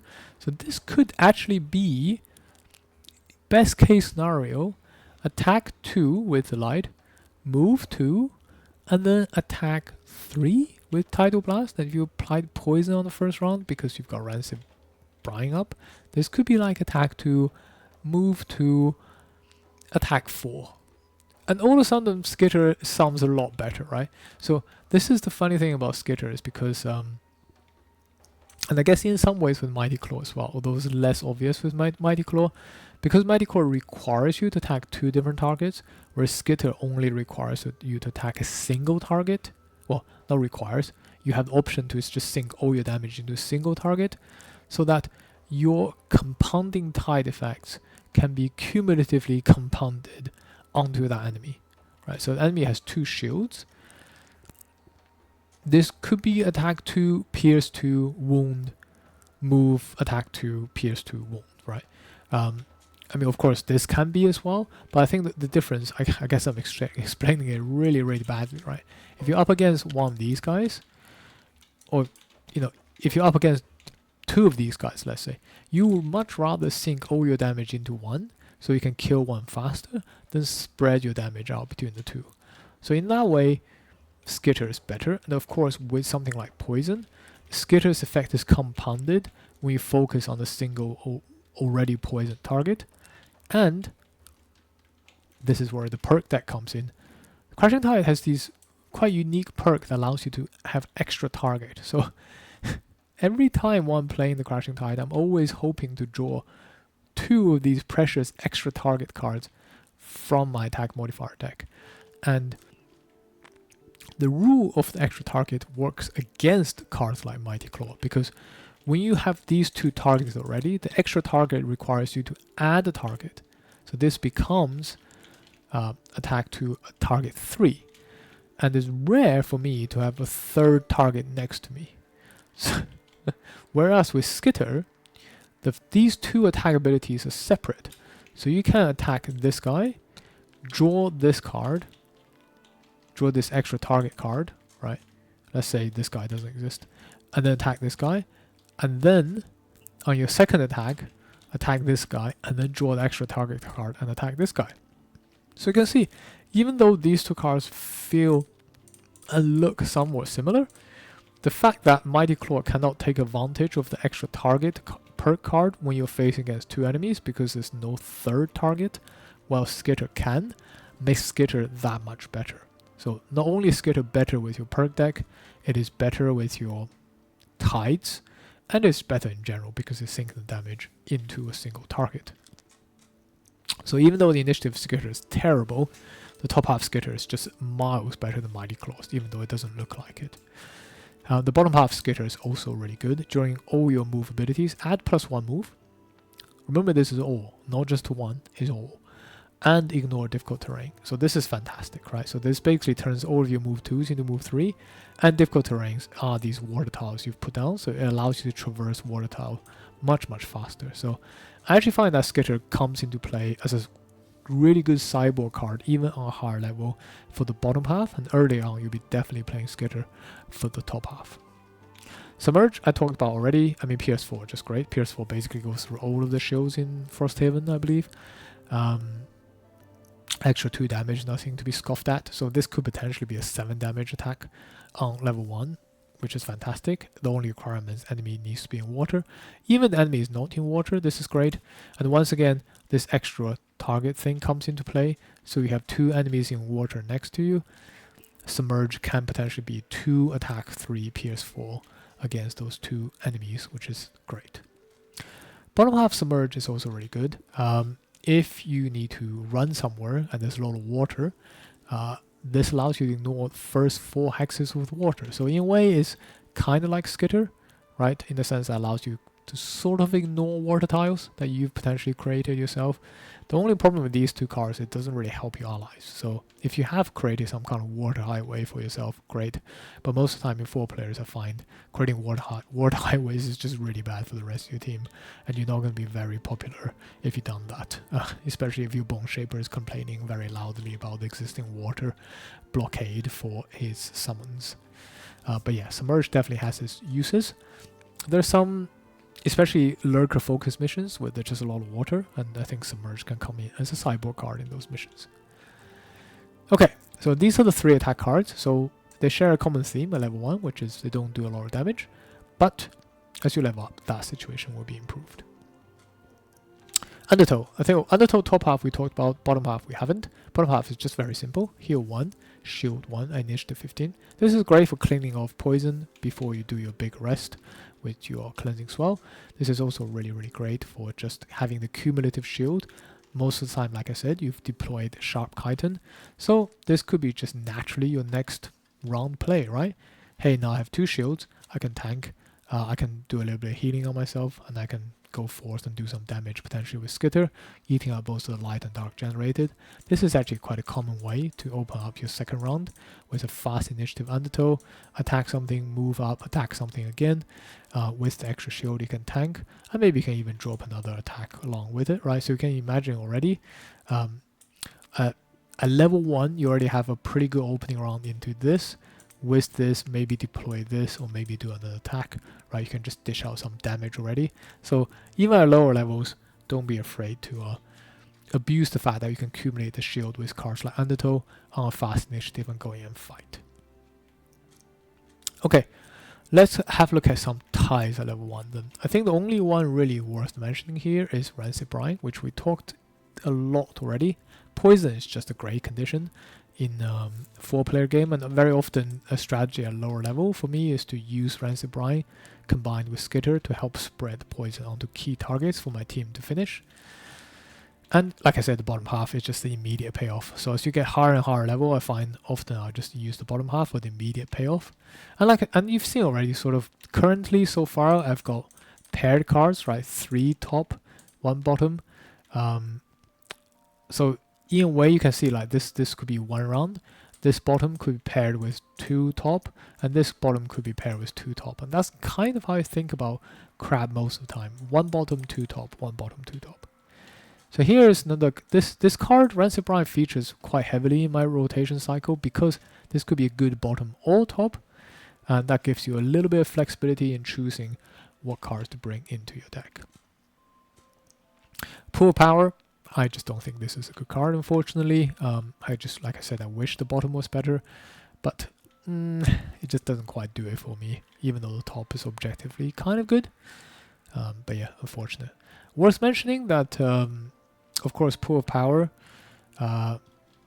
you can grab the extra target from here, and it doesn't require the extra targeted enemy to be in water because it's just the extra target out of the attack. But it does still require to have 3 targets next to you for this thing to pay off. Down to the Depths. Now, Down to the Depths, I think is a pretty good sideboard card. Let's talk about the Tide first. After each of your attacks, if the target has 3 or fewer hit points, they get Bang. I think I talked about how bad Bang is on higher level difficulty already, unless you have Brittle in the team. But this Bane particularly is quite good because the precondition the enemy has 3 or fewer hit points. So basically, that's saying guarantee unless they get healed, your Bane will kick off no matter what.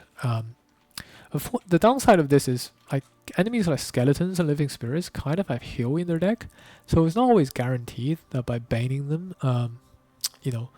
they won't just heal it off. So the Bane is not a guaranteed kill, and that's kind of a counter argument to bring in lost Bane cards like Twilight Grasp and Undertow for their Bane actions. But because this is just a Tide action, it's actually not too bad. Because hey, if you've dealt enough damage so the enemy is almost dead, right? Just apply the Bane, and if you don't get to finish them off, hopefully the Bane will take care of them. So Down to the Depths. It's kind of a weird DPS card in that sense. I wouldn't rely on I wouldn't rely on this every single scenario to do damage. I think I'd much rather bring my own Rancid Brine as a reliable card come in.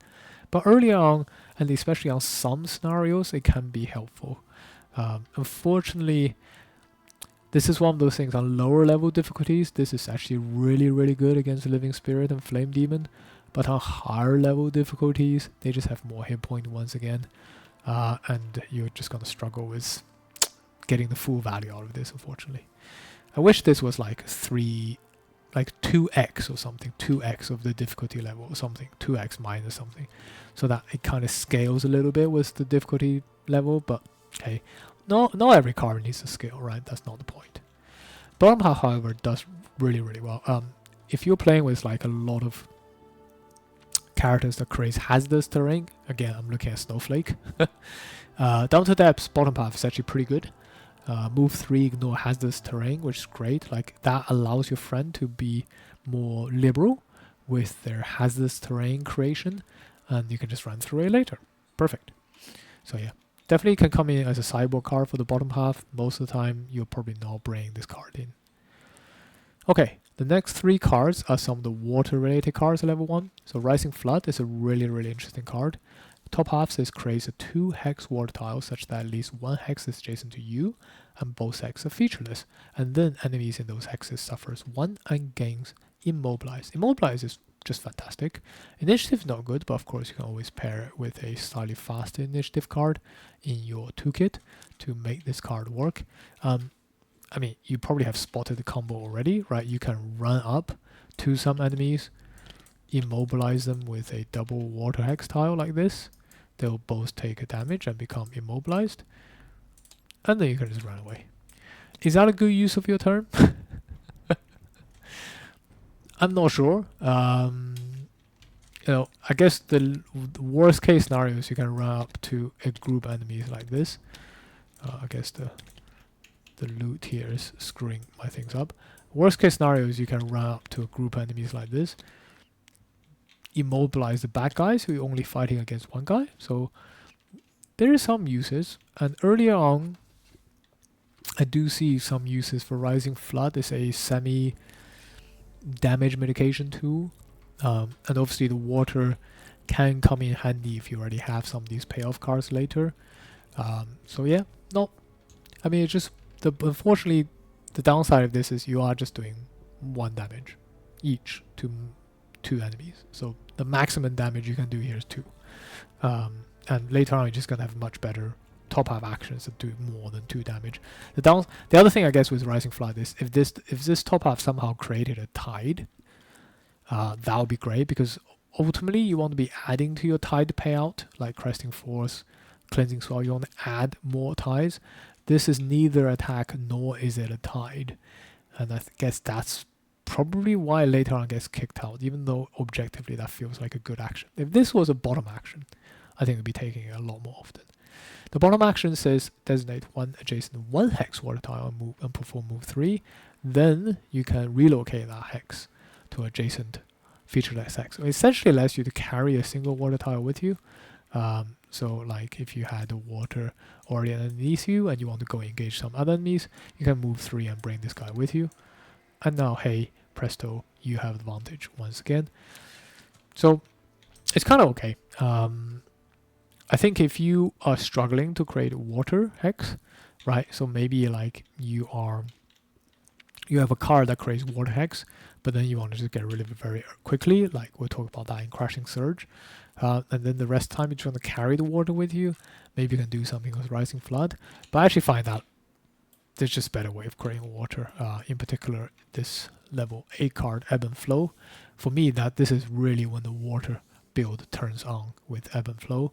But yeah, if you don't have Ebb and Flow because you prefer taking Death on all sides, yeah, I can definitely see the value of bringing Rising Flood, just to allow you to carry your water with you. Soft Flesh, I think I talked a little bit about the bottom half. I don't think Heal 2 is the payoff you're looking for with the water stuff. And then the top half, whenever adjacent enemy dies, perform Heal 1. That kind of translates into maybe like 2 or 3 heals every rest cycle, if you're lucky. Objectively speaking, yes, most enemies will be next to you, but then again, this is a top half tide, and there are just better top half tides out there. Like I said earlier, you got to be careful about how many tides you bring in so that you're not actually sacrificing actual attacks. And this is not an attack, and it's just, it's okay. It's okay. It's not the greatest. It does have a little bit of synergy in the sense that I can clean off poison. So if you're long resting, your allies don't have to heal you. They just have to kill some guy next to you to cleanse your poison, I guess. But still, it's not amazing. It also has somewhat of a synergy with chaotic refraction, right? If you have enemies next to you and they die next to you because they attack you and they retaliate, which happens more often than you think when you're long resting, you get to heal those poison off and whatever. But I think most of the time, unless you're really specifically up against imps and stuff that poison you a lot, this soft flesh just doesn't do enough for me. Finally, Crashing Surge. Don't even worry about the top half attack, like attack 2 in that pattern creating vortex. I think I've used this a couple times thinking, well, I'm gonna do a lot of great things. But unfortunately, you create a vortex after you've done the attack, not before. If this was create a vortex before you do the attack, and then do the attack, which means you get the full benefit of Aquatic Predator, oh my god, that would be amazing. Unfortunately, most time you're not getting enough targets in this for this to matter, and when you do have a lot of targets, attack 2 doesn't do enough because you haven't got the advantage. So it's kind of like, if I really want to do this, I really want the advantage to make this worthwhile, but then, yeah, then you would need to have created, it's just a lot of work for not enough of payoff. It is a basic way of creating water though, so if you look at the bottom half, you get to move 2, and you get to create 1 hex water tile in adjacent featureless hex. So if you're struggling to create water, Crashing Surge is your friend. But like I said, I think it's a better way of creating water, to be honest, and I wouldn't rely on Crashing Surge later on to be my water creation card. After all of that, we come down to the final level 1 card, which is Crush Armor. Now this is a really, really interesting card, and it exemplifies why certain cards work at lower difficulty levels and certain cards don't work at higher difficulty levels. So Crushing Armor says 1 adjacent normal enemy suffers damage equal to its shield value. On lower difficulty levels, with less players, you mostly fight against more normal enemies who has less hit point comparative to its shield value. I'm thinking about Living Spirit, Flame Demons in particular, and Crush Armor can almost one-shot an enemy. Unfortunately, on higher level difficulties, that is just not the case. I wish I spawned the Living Spirit now so I can show this to you. Maybe it is still possible. Let me see. I don't know. But you can take my words for it, that on higher level difficulty, it just isn't that easy. But let's see, maybe we can find one quickly. Let's see if we can find a Living Spirit and show you exactly what I mean. There it is. There's our friendly Living Spirit. At level 1, this guy has 3 shield and 4 hit point, right? So Crushing Armor. Why is this 3 shield? There should be 2 shields. Let me go review. Let me flip you to level 4 maybe. Let's do a level 4 normal small. So on level 4, this guy has 3 shields and 3 hit point. So Crush Armor will one-shot this guy, which is fantastic. But at level 7, this guy has 3 shields. So same shield as before, but now 7 hit point. So 3 damage against this guy is still not nothing, but you can see the potency of Crush Armor is dropped off exponentially from being able to one-shot a guy to doing less than half his hit point. Of course, if you jump to Elite, this situation is even more problematic. 10 hit point and 4 shields. But of course, you don't even get to do this to Elite. Like, I think if this said just one enemy suffers damage to his shield value, I might choose to bring in against the Elite, because objectively 4 damage against this guy is not a bad deal for top action. But yeah, Crush Armor is one of those cards which works so much better on lower level than it is on higher level. And of course, you might think, well, the bottom half maybe works then. Move to all enemies gains -1 shield this round while adjacent to you. The problem is, because on this level of difficulty, like, you either have characters that can pierce through the shields, like Drifter, like Crashing Tide, or you have characters just don't.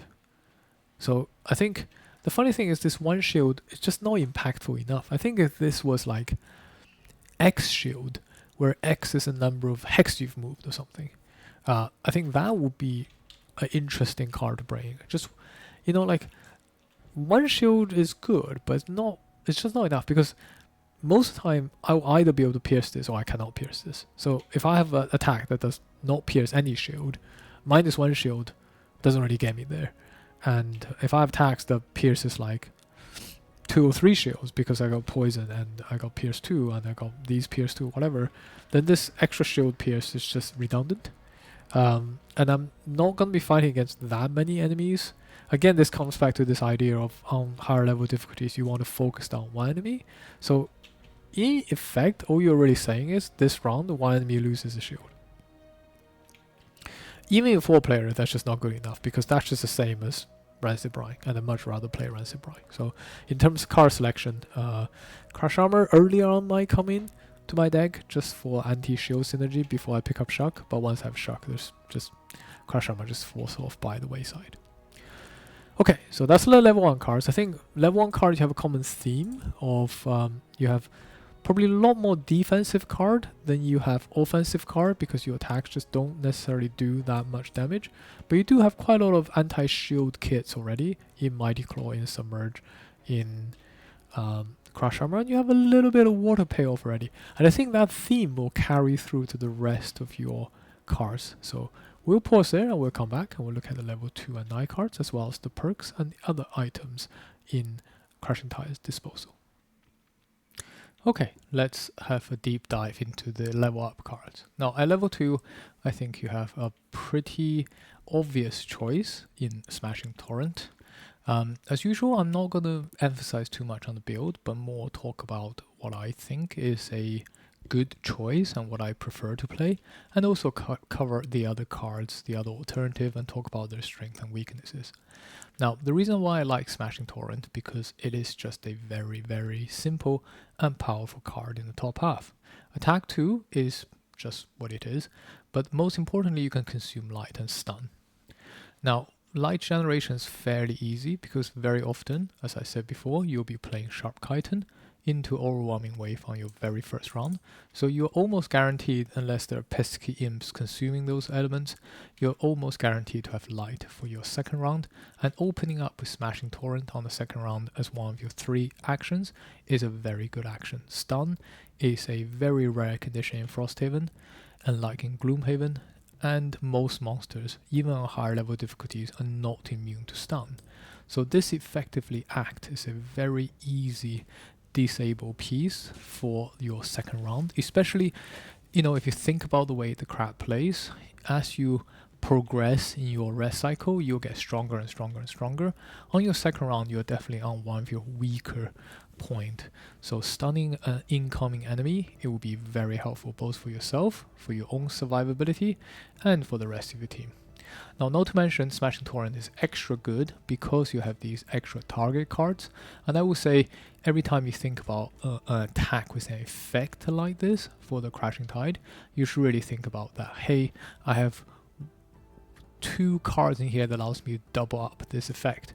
If you're lucky enough to draw an extra target whilst using Smashing Torrent with a light consumption, and stunning 2 enemies will just bring your team so much room of relief on that very second round, when most likely the team is still thick in the fighting against a wave of incoming Algox.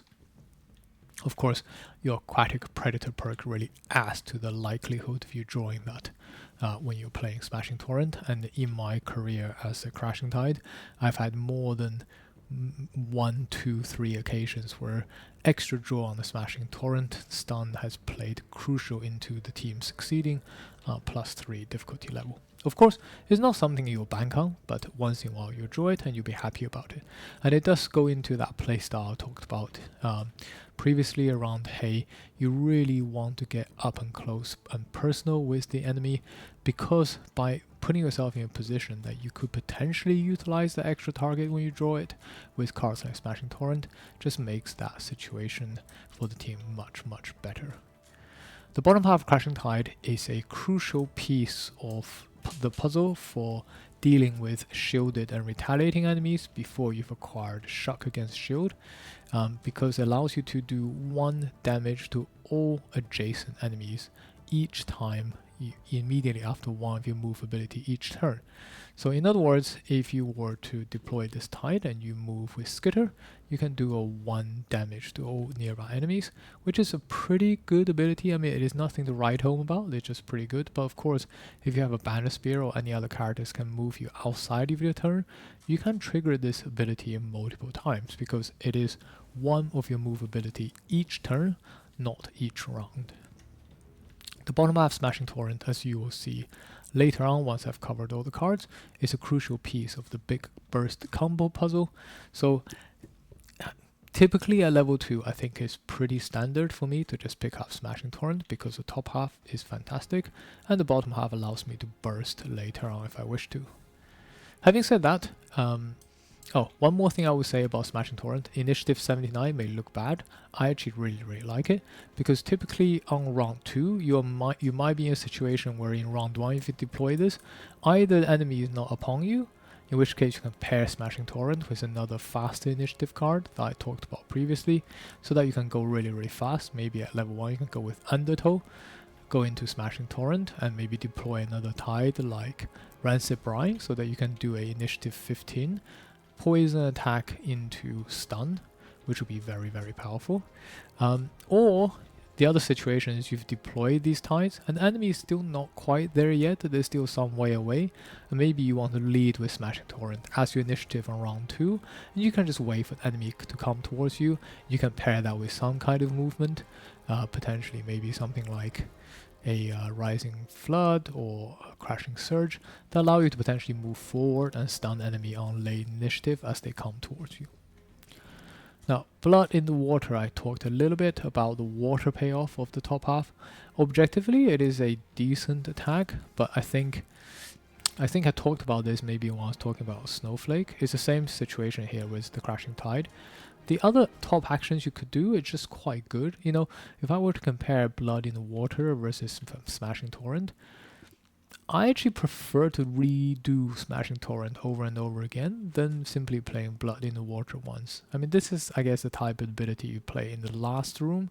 Maybe the pulling could trigger some kind of trap or hazardous terrain damage for you, especially paired with a top half movement. So, I mean, there's everything to like about this card. It's just, you know, if when I evaluate a lost card like this, I want the bottom half to be good. And don't get me wrong, move 3 is not bad, but creating a 2-hex water tile, I think I talked about a little bit before. For a 4-player game, water tile can be quite difficult to utilize because it blocks the team's movement later on, and oftentimes the team is so crowded around you, it's quite hard to fully utilize a water tile. So yeah, I tend to think that this ability in a 4-player, maybe I think in a 2-player or 3-player game, Blood in the Water can do quite good work. I typically find the bottom half of this sometimes is more pain than is worthwhile to deploy the water. So most of the time, if I do bring Blood in the Water in my 4-player game, I end up this just being a move 3. And to be honest, as I said before, I don't really find movement to be a big issue for the crab, because when you want to move, you can always move for every single round, so assuming you've deployed Overwhelming Wave. And yes, the move 3 is nice, but it's not anything to write home about. So typically at level 2 I'll be picking up Smashing Torrent, and yeah, I don't really see the water build ever as a main build anyway in a 4-player game, so Blood in the Water tend to stay at home for me. Now, level 3. Again, I find level 3 is a bit of a slam dunk for me, so Shock is typically my pick. Now Shock for me, the top half, this Pierce 2 wound is one of the most powerful Tide I think you can deploy. It just basically makes it very easy for you to deal with shielded enemies, even against enemies like Living Spirit, which has 4 shields on level 7.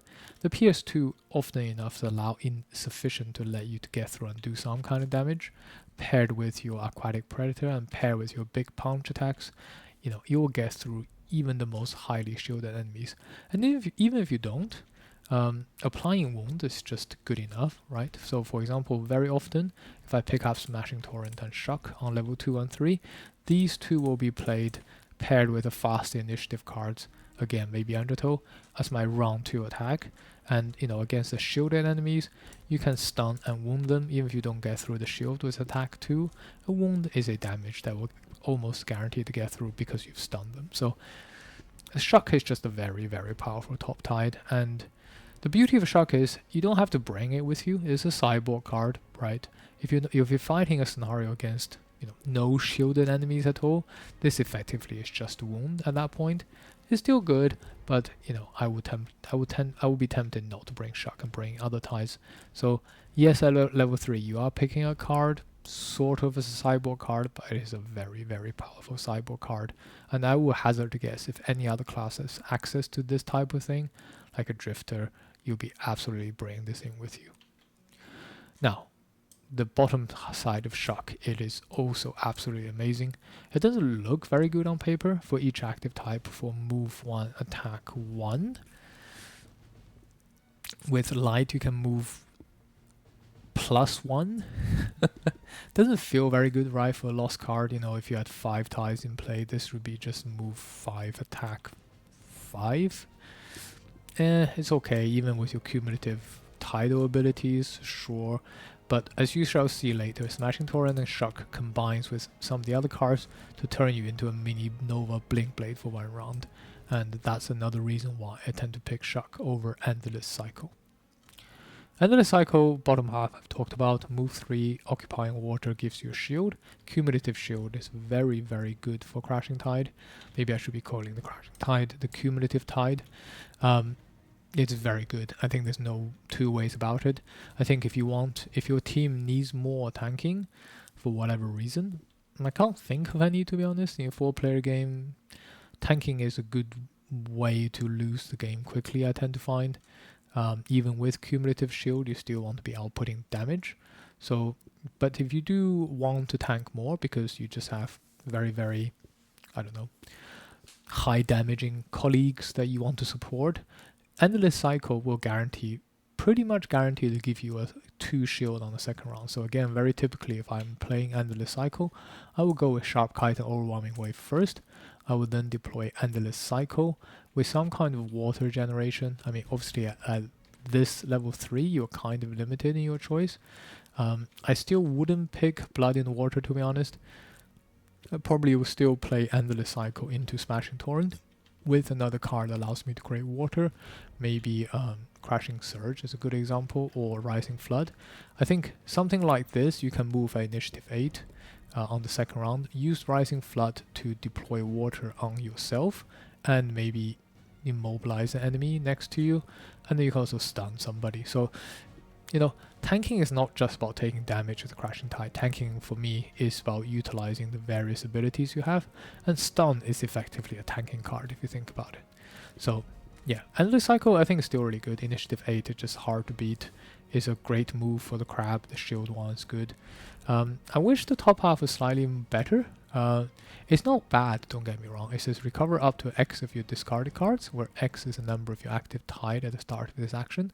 So with Dark, you can sort of recover, let's say you have 4 ties in play at a minimum, right? With Dark, you can recover 6 cards effectively, and that's really, really powerful. Like if I said to you, hey, you can lose a card to recover 6 cards, for any other class you will make that trade absolutely, because it effectively gives you a new lease of life. The problem I find with the Crashing Tide is, with this particular card, is you want to play this card when you have less tide basically in play. Sorry, you have more tide in play, so you want to be towards the end of your rest cycle. I often find at the end of your rest cycle, recovering like 6 cards is just gonna put you out of kilter with the rest of your team. There are obviously some scenarios where this is relevant, but most scenarios, firstly, you don't have a stamina problem as a Crashing Tide. I rarely find a Crashing Tide has a problem with stamina. And then on top of which, because you are effectively playing the same, even though you have 12 cards, but because you can play 3 cards after Overwhelming Wave, you're kind of aligning yourself with the rest of the team's rest cycle. You know, you're aligning yourself with your 10 card rest cycle friend, Banner Spear. By playing an Endless Cycle on that first rest cycle, you extend your lease of life possibly into an empty room where your team does not quite yet want to open the door anyway. Now the advantage of that is you have all of your ties deployed at that point, so you could just open the door, burst down the door, right, and charge in yourself with all your tide equipped. So it is a very, very powerful ability. It's just most of the time I find that I don't need to do this. maybe it's the way to think about it. I'd much rather just long rest and reset my tides and extend my longevity that way. But I think there are definitely scenarios where this is effective, especially those short survival scenarios where, you know, hey, by doing this effectively, you don't need to rest, you don't need to have all your tides drop off. You can just continually to be active for another 3 to 4 rounds, which is very powerful. So don't get me wrong, I'm not dissing Endless Cycle. I think personally I prefer the style of dealing damage, you know, offense for the best defense rather than pure defense. But if you do want to opt for Endless Cycle, and I have played with this card before, this bottom half ability is very, very powerful, assuming you are playing at least one card that generates water for you. Okay, at level 4, I think level 4 we have a very interesting choice. Chaotic Refraction is another sideboard card. You know, at this point you might be thinking, hey, if I were to take Shock and Chaotic Refraction, am I taking 2 sideboard cards? And you'll be absolutely right. Sideboarding is totally fine for the Crashing Tide because your tide is effectively like a sideboard, right? You're kind of molding your character into the situation that you need to be in to do well, and Chaotic Refraction is just another good example of that. A shield 1 that only applies to melee attacks. I wish this was just shield 1. That would be amazing. You know, guaranteed shield 2 for the rest of the fight would be fantastic, but unfortunately it is not meant to be. But there are many scenarios where you are just fighting mostly melee enemies, and this shield will absolutely kick in and do a whole ton of damage mitigation for you. The Retaliate 2 is just fantastic. There, you often want to get up in front of the enemy, and the Retaliate 2 will absolutely apply, even sometimes to the range enemies, especially because, you know, you have muddle draw out of your card, and you have some items that could muddle the enemy or immobilize them, like with something like Rising Flood, right? Your Retaliate will absolutely kick in, and this Chaotic Refraction has done loads of work for me. Notoriously against skeletons, I find is very, very good. They tend to draw those cards, allows them to multi-attack a single target. You with your 2 shield and 2 retaliate can just sit there and laugh at them all day. Similar to Cresting Force, the bottom half of Chaotic Refraction is also very good. Sometimes I find coming into the second rest cycle after all the enemies have died around me, I just want to move on and loot 1, and that's fantastic. Plus Initiative 26 is pretty good, as I said in my initiative ranking chart here. Initiative 26 not the fastest initiative you can pick up, but often enough it's good enough. You just need to tell your friend to play.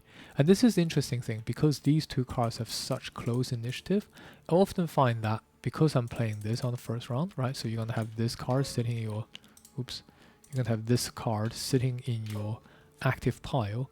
You can often just point at this card and say, hey, I'm going to play another shielding card that's roughly this initiative. And that tells people exactly what initiative you want to go on. And you can tell them, hey, you just need to go a bit slower than that initiative.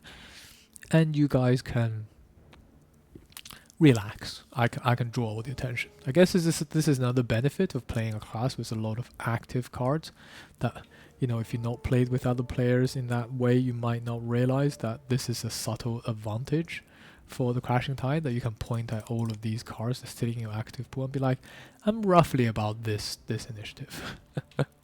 So yeah, Chaotic Refraction I think is a good sideboard card to bring if you need to be fighting against melee attackers, and in those situations this card will absolutely shine as MVP for you, compounding the effect of Sharp Chitin. Now Clean Sweep I think is a pretty interesting card as well. I often prevaricate at level 4 between these two cards because I like them both a lot. I think it's just going to depend a little bit if I have another tanking class in my team. If I have like a drifter in my team, I tend to value chaotic refraction a bit less, because between the crashing tide and the drifter, you can even out the tanking. You know, you don't have to be doing all the tanking here. But in my recent campaign where I'm playing with 3 ranged support characters, I absolutely want to be the tanking crab, and therefore I'll pick up chaotic refraction. Clean Sweep is actually also a subtly good tanking card. It just works slightly differently to Chaotic Refraction. As you can see here, the bottom half is fantastic. Move 1, heal 2, unconditional heal is just great. With Light, which you often have access to, will give you a heal 4. I mean, that is already a very good value, move 1, heal 4. Very often you will be taking hit, and having this card on the bottom is just fantastic. And like I said before, most often you're struggling to perform good bottom half actions. You can see here, Smashing Torrent tends to be a top action that you want to be playing. So is Shock, so is Chaotic Refraction, right? Already you are seeing, as you pick up more of these cards, you're gonna struggle with finding good bottom half action. So adding Clean Sweep to your deck at level 4 will actually quite nicely help you even out the fact that you picked up potentially Shock and Smashing Torrent, and it'll give you a nice light outlet. You can imagine that, you know, your first round you'll deploy these, second round you'll probably deploy these two and you consume the light and regenerate it, and on the third round you can just do bottom half a Clean Sweep, reposition yourself and heal 4. It's just decent. There's nothing to dislike about this card. The top half of this card I think is subtly even better in some ways because of the fact that you get to muddle. I mean, first of all, attack to target all adjacent enemies is a sort of a number in combination with your extra target, because you cannot add extra target, but it does mean you get to potentially see a lot of attack modifiers. So you could draw into this shield, these disarms, these muddles, and even these heals. So I think the top half is just a very good way to trigger some of your more interesting attack modifier cards in your deck, but also the fact that you can consume dark. Again, you generate dark, so I think it's quite easy to consume dark, especially if you were to play this on the second round, maybe pairing that with like Shock, or pairing that with maybe Rancid Brine to apply poison on all your attacks, and you can apply Muddle as well. Now Muddle is just really good because once the enemy is muddled, if they're ranged enemies, they will not move away from you, they will stay close to you and they will be attacking you. And this, so I guess in a way this is two methods of playing a defensive card, right? You're not going to be doing a lot of damage with Clean Sweep normally, but the muddle is defensive, and so is the bottom half of this card. I wish I played these two cards in combination with each other. I think it would be great to Chaotic Refraction, Clean Sweep, muddle the enemies and let them all take Retaliate. But I've always wanted to try this combo. I've yet to ever try it because at level 5 I tend to find the other cards just better, and I don't end up going back to take the level 4 cards. But I do wish, maybe one day I'll experiment playing these two in combination with each other. Both of these are very good. Chaotic Refraction gives you a slight initiative edge, but this is more of a sideboard card, whereas Clean Sweep, if you pick this at level 4, you're probably picking it with you. You're probably taking it with you every single game. Okay, level 5. Now level 5 is just really interesting. Let's start with Sodden Soil. The initiative is great. Again, very high in the initiative chart here. So you can see this is definitely a card that's worth taking for the initiative that allows you to lead off. I think as a crab, as I said before, you want to protect your friend, and you want low initiative cards to draw attention from the enemies. Top half of Sodden Soil is an interesting one because attack 3 is just okay, I think. The wound you can already quite easily access with Shock, so if you're picking Shock already, this wound kind of doesn't mean very much to you. But Immobilize is interesting because you can, as a 3 cards per round crab, you can easily go up to somebody, attack to immobilize them, and then move away. And I think that's a very common thing that people tend to pull off with Sodden Soil. I value that tactic slightly less because, I mean, yes, by wounding an enemy, you're effectively doing 4 damage. But typically I'm always picking Shock, so I don't find the wound that valuable. And also I don't really want to be doing a 2 bottom action just to disable one enemy, I mean, at this level, at level 5, right, you have 18 HP. Hopefully if you acquired some defensive armor and shields and things, that you're not too afraid of single enemy anymore. You're probably more likely just want to run up to enemy and stay there, I find. But of course, there are situations where, especially if you are fighting over water, that you can utilize aquatic predator and you can maybe draw into these extra attacks and you can immobilize 2 enemies. You can run in, attack, extra target, immobilize somebody else and then run out. Then this card becomes absolutely worthwhile. I think it's just probably a little bit too gambly, whereas I think with Smashing Torrent, you're just going to be there anyway. You know, the idea is not to move away from the enemy, whereas because stun is just a stun, whereas Immobilize really only works as a stun if you move away from the enemy at the end of the attacking action.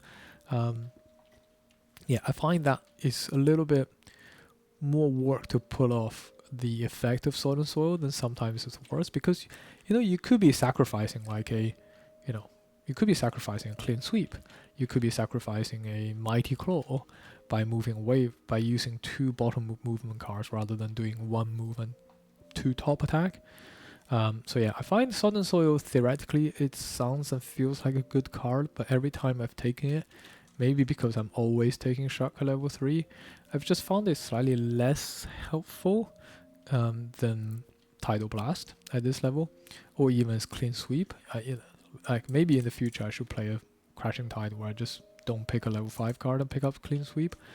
But I think, as you'll see, Tidal Blast are very, very highly as well. So that's why I've experimented with Sword and Soil. I've not found it to be as impressive as I want it to be. But the bottom half of Sword and Soil is absolutely amazing. I think I talked about it already. The fact that you can teleport with Dark back to the starting point of the game is just amazing. It allows you to bypass a lot of difficult scenarios for the crab. I mean, the attack is sort of neither here nor there. I'm not often deploying Sword and Soil for the attack. I'm mostly deploying just for the teleport ability. But I do think Sword and Soil, if you board it at level 5, it's going to be an okay attack most of the time. And more often than not, you'll be grateful for the scenarios where you can play the bottom half to allow you to bypass all maybe 20 hex of movement. Now, as I said, at level 5 I tend to value Tidal Blast more because of the bottom half of this tide. It effectively gives you extra damage each round and extra movement each round. Yeah, I mean, it's hard to say no to this. This is just a good effect, right? But on top of that, this combined with Smashing Torrent and Shock gives you one of the 4 pieces that you need to execute your super combo. So again, I'll get to it once I've covered Drowned Beneath the Waves, and we'll look at the super combo together. But yeah, I'm picking this because I love playing the super combo as the Crashing Tide. The top half of this I almost never play. Attack 3, target X at range 4, where X is number of active tide. So this could very easily be a attack 3, target 5. But again, on 4-player +3 difficulty, I find it's much better to be focusing your damage on a single monster than spreading your damage. So as a result, I barely ever play Tidal Blast for the top half.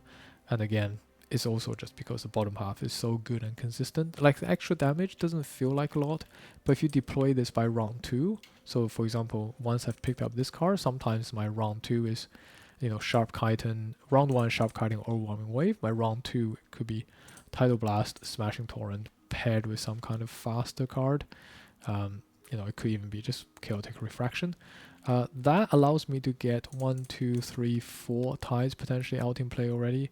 This will become attack 3, stun, and then subsequently this adds somewhere between like 3 to 4 damage per rest cycle, and that's a lot of damage you're adding with the tide. And plus then this contribute to cards like Cresting Force and Cleansing Swell.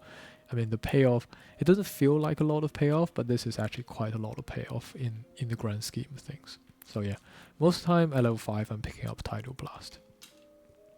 Okay, level 6. So level 6 has an interesting card called Powerful Pincer. During your melee attack abilities, you may consume Light and Dark to add Disarm to 1 attack and gain 1 experience.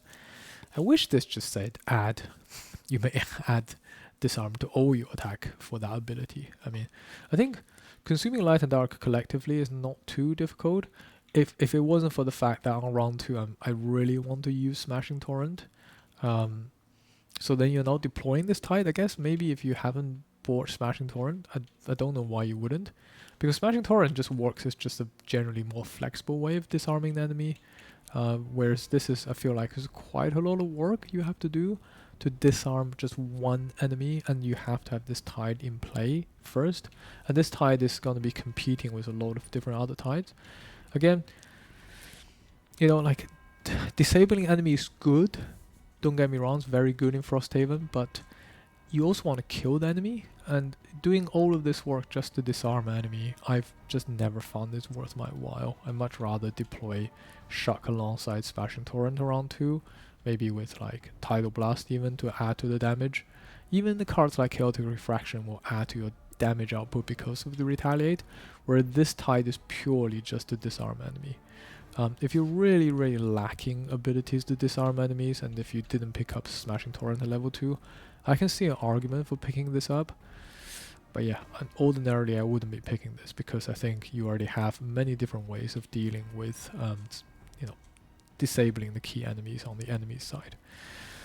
So what about the bottom side then? I think if Powerful Pincer's bottom side was a bit better, I would be more inclined to pick it. Again, this goes into that same tactic as Sodden Soil, where you can maybe move 3, use up the light, immobilize everybody, and then run out. Again, you're using 2 actions just to disarm people. Yes, you can disarm potentially a lot of enemies. Again, I've just found this better to be just doing damage. Maybe that's just me. I want to be killing the enemies, and especially I want to be killing the first room enemy in a single rest cycle with my entire team. So I want to be contributing damage, and I find that in a 4-player game, you're not really lacking abilities to disarm and immobilize enemy. You know, if every single character just had 1 potential CC combined, you can disarm and immobilize quite a lot of enemies. For you to be using 2 cards out of your 3 cards to be just immobilizing and not doing any damage, I find this a bit behind curve. So whilst Powerful Pincer on paper sounds like a good card, I often find that all the setup you need to get this to work is not really worth your time. On the other hand, Twilight Grasp is fantastic. I think this plays into your theme of being a crab. I mean, just look at this, look at that shape, right? That has crab written all over it, and that's just something I want to do role-playing wise anyway. But also, you are often in a situation where you're fighting enemy in this shape. And in fact, I think most of the time, you'll be fighting enemy potentially in this shape. So, you know, I think it's very easy for you to pull off attack on Twilight Grasp. It's very easy for this to be a attack 4 against 2 targets, which is just amazing. If it ever becomes attack 5 against 2 targets, goddamn, that's the payoff you're looking for, to be upfront and personal against the enemy. So I think Twilight Grasp is just great, and also 2 attacks allows you to see more of your attack modifier. You know, allows you to draw more of these disarm, muddles, healings, shields, extra target. I mean, even extra target will work here because, you know, yes, you have 2 enemies selected as your initial target. If you draw your extra target, you can always go on this guy. And if you have another guy like standing here, if you draw extra target while attacking this guy, you can go on this guy. So this card is the epitome, I think, of the payoff of being up in front of the crowd of enemy, which is where the crab really wants to be. So yeah, I really like Twilight Grasp, and Twilight Grasp is just a great payoff, right? Because so far, I think most of the time we've been picking tides.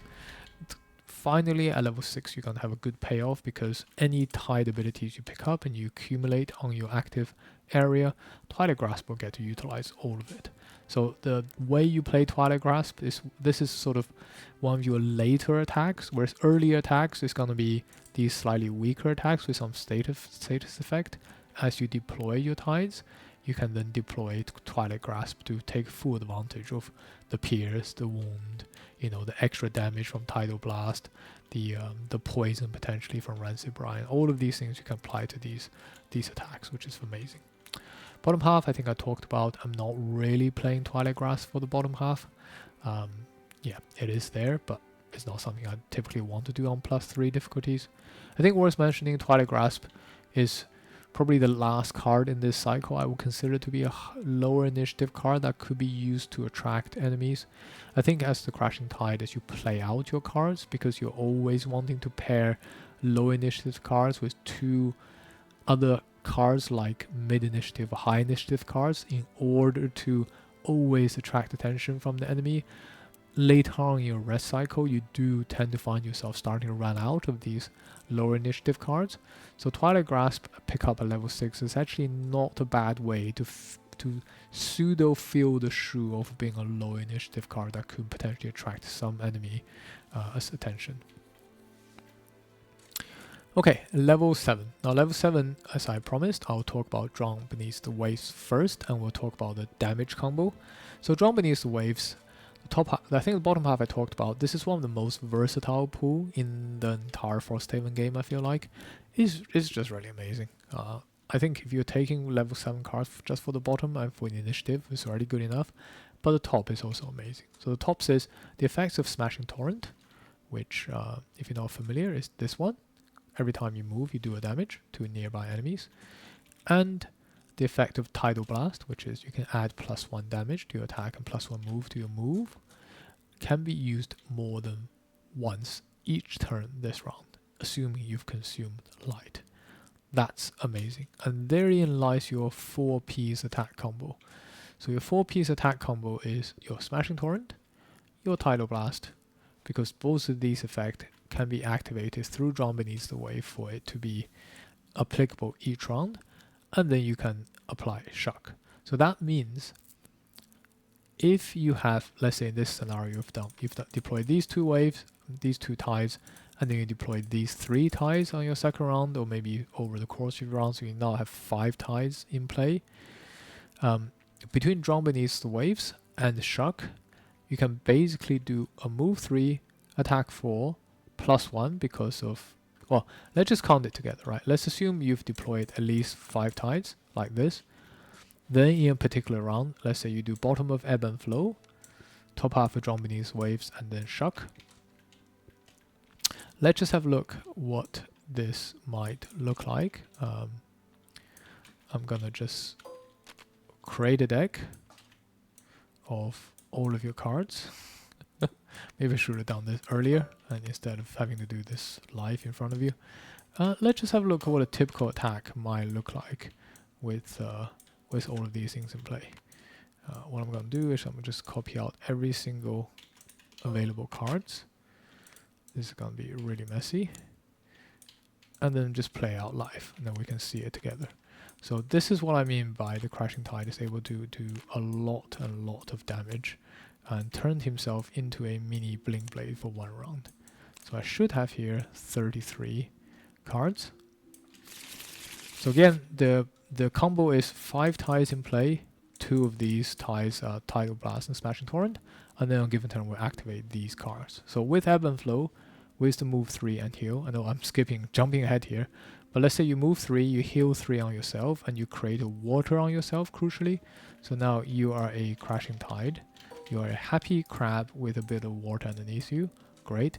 Which means your Aquatic Predator perk is presumably active at this point, so you have advantage on all your attacks.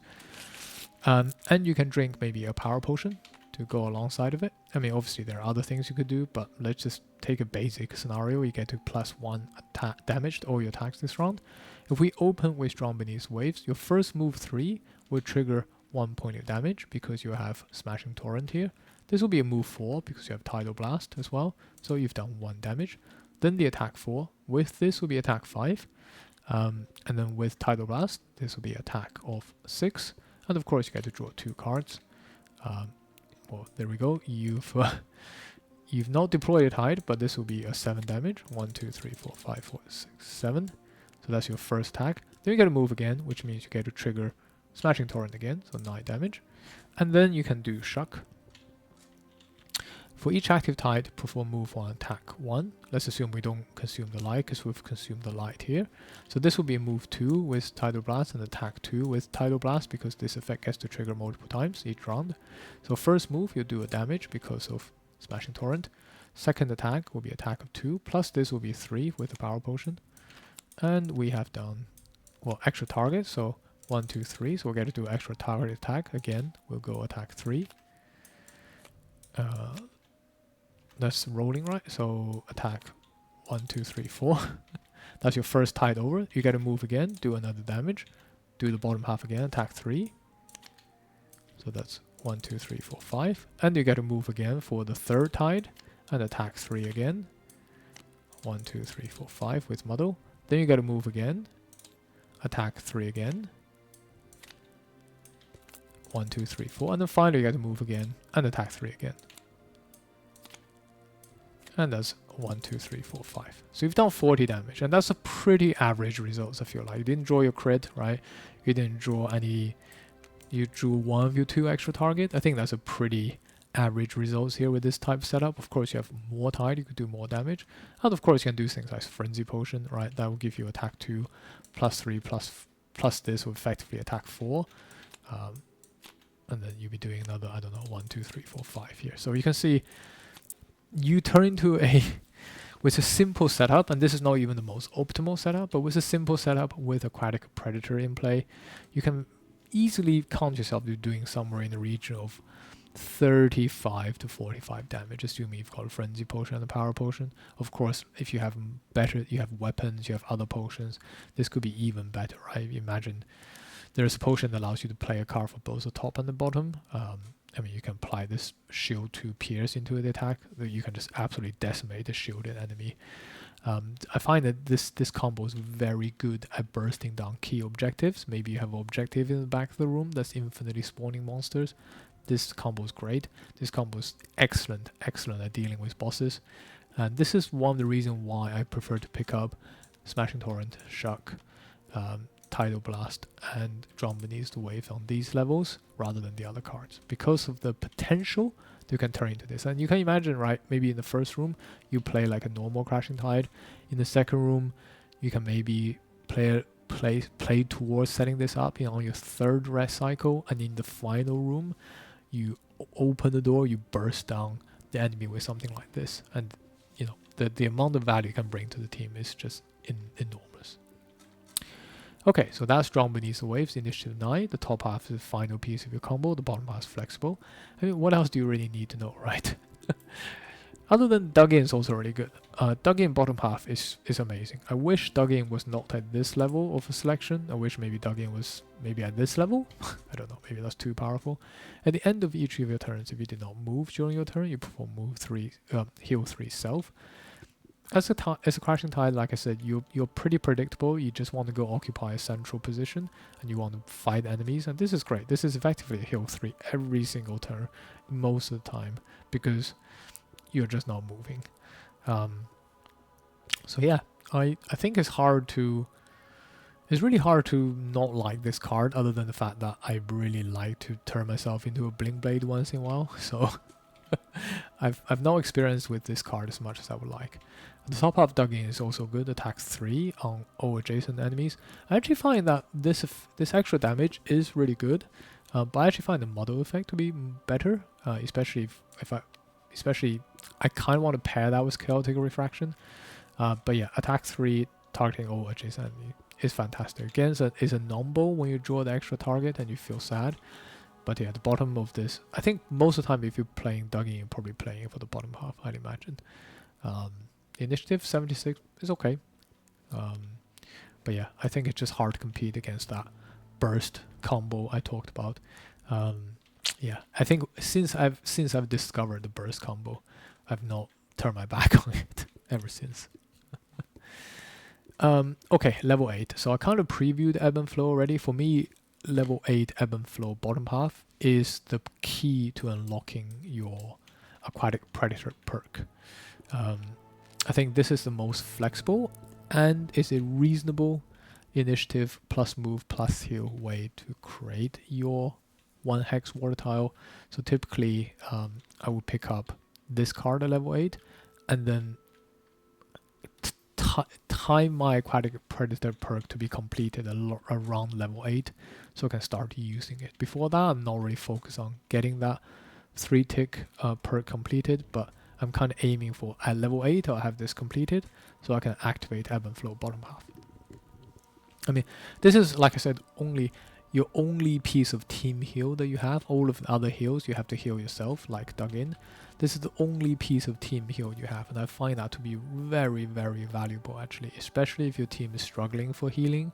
You know, you don't really have a dedicated healer, everyone's sort of healing a little bit here and there. Having Ebb and Flow on the team is heal 3 is comparatively a big heal at level 8, because most of the characters will have some kind of defensive armor, defensive abilities that 3 hit point is more like 5 or 6 hit points. This is quite a substantial heal and is very useful for a lot of different occasions, not just creating water for yourself. The top half Ebb and Flow is also amazing. Pull 2, target all at range 4, so it's very, very similar to Drawn Beneath the Waves. I mean, most of the time you're going to struggle to find more than 3 targets anyway, so Ebb and Flow effectively is kind of like a Drawn Beneath the Waves with 1 less range, but I mean, range 4 is still pretty amazing.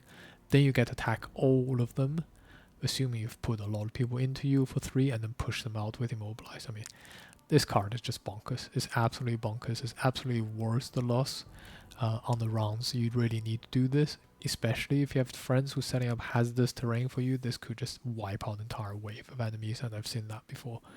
Ebb and Flow, both the top and bottom is great, and initiative is great. Competing against it is Death on All Sides. I think Death on All Sides is one of those cards I will bring if I have other melee friends like Drifter playing with me, because adding 2 damage to all your attacks targeting enemies adjacent to at least one of your allies is amazing. I mean, this is like the pseudo scoundrel ability from Gloomhaven, and that's very good. If you have a consistent melee friend who's not near retirement, I've picked this card before and immediately my melee friend retired, and that felt quite sad. Death on All Sides, the top half is just amazing. Just make sure if you are picking towards Death on All Sides, you are planning to actually have some kind of attacks that you're picking up along the way. So good example would be to pick up Twilight Grasp with Death on All Sides, because that makes Twilight Grasp potentially a attack 7 times 2, and that's just absolutely bananas. So, you know, I'm talking about situations where you are next to a whole bunch of enemy, but then obviously one of your friend is also here, so maybe you're in this type of situation, and then Death on All Sides can activate with Twilight Grasp. It's a slightly tricky scenario to get into this perfect position, but maybe more likely you're going to be in this type of situation, so just making this one attack potentially attack 7, the other one attack 5. I mean, that's still bonkers, right? And obviously it turns like your Smashing Torrent into attack 4, your other attacks like even like your Sodden Sword into attack 5. All of a sudden, I mean, even your Skitter, right, becomes potentially attack 4, move 1, attack 4, assuming you've got 2 elements. I mean, it's just bananas. I think it's really hard to understate how good Death on All Sides is. So maybe at level 8 you are really just sort of playing between, hey, do I prefer to create water some other way? Maybe with cards like Crashing Surge. So if you're comfortable doing that, maybe you don't necessarily need Ebb and Flow. And then again, if you have a melee friend who's happy to stand next to you and fight with you, Death on All Sides is just amazing. Bottom half of Death on All Sides is also good, right? Like I said before, Crashing Tide really struggles to find meaningful bottom actions to pair with his top action, and just having attack 3 is good. Although, yeah, at this level, I think if you're just doing attack 3, you're probably better off just grabbing Ebb and Flow. I wouldn't pick this card just purely for the attack 3 bottom half. I'm really picking it because I love the top half. And finally, at level 9, you have 2 equally bonkers cards. So Low Tide, let's look at the non-lost side first. A move 4, which is just very good. It means you can potentially move 6 on any given round. If you have 2 or fewer active tides, perform Shield 2. Now this sounds kind of weird because, you know, like I said, you want to be playing lower tides, but imagine you are playing this card on the second round, right? Because you are playing this on the second round, you only have 2 tides activated, so this effectively gives you a Shield 2 guaranteed at initiative 10 on your second round every single rest cycle. And assuming you play Sharp Chitin, this turns you into a Shield 3 monster.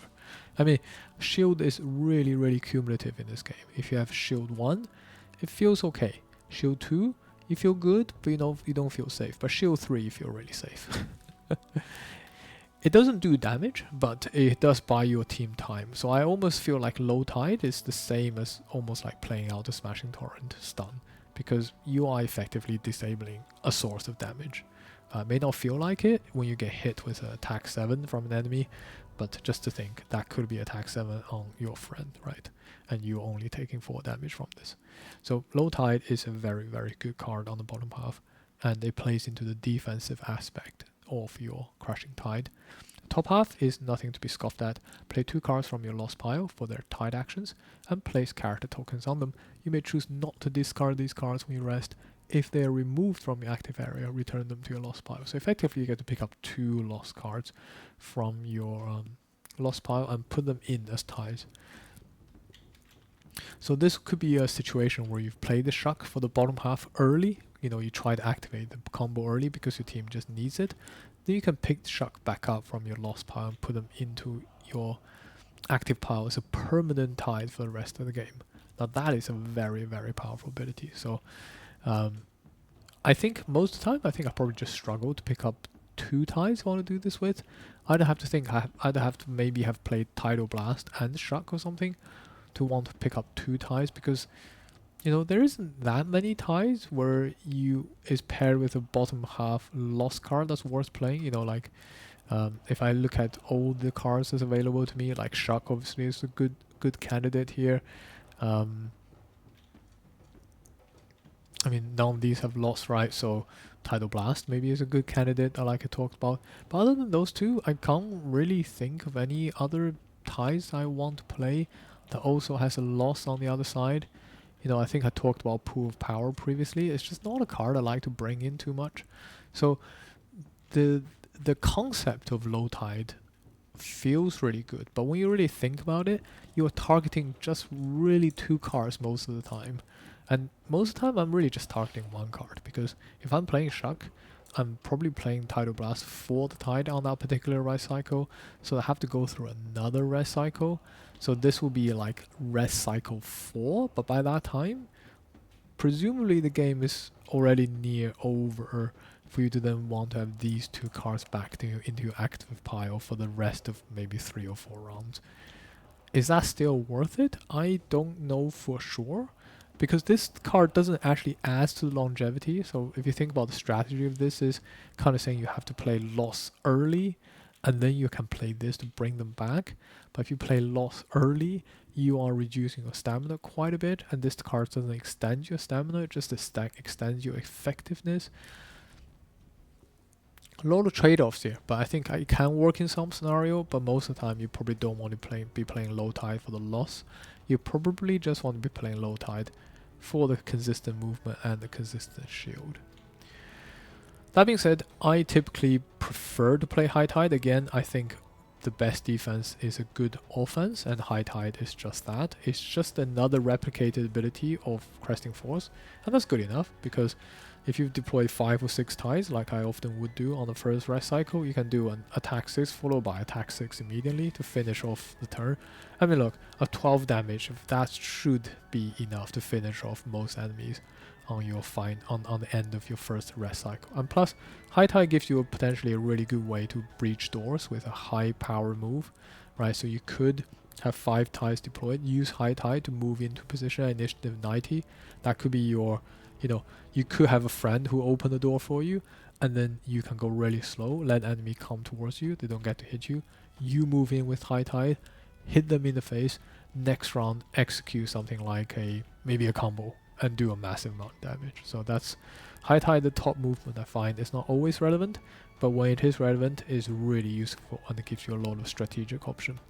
Similar to low tide, I don't often play high tide for the bottom half. It says you do not have to discard tide when you rest, but you cannot long rest.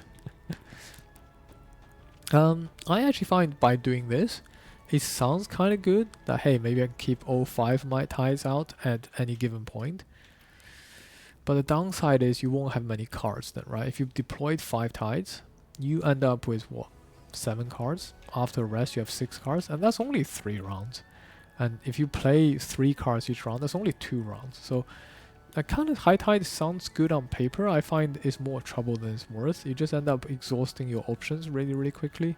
You know, as a Crashing Tide, part of your strategy is to use the tide deployment and your innate defensive nature to buy time for your team, and then you can set up big hits at the end of the round when the team is exhausted and there's still enemy left standing. You can hit them really hard. That's kind of your rhythm.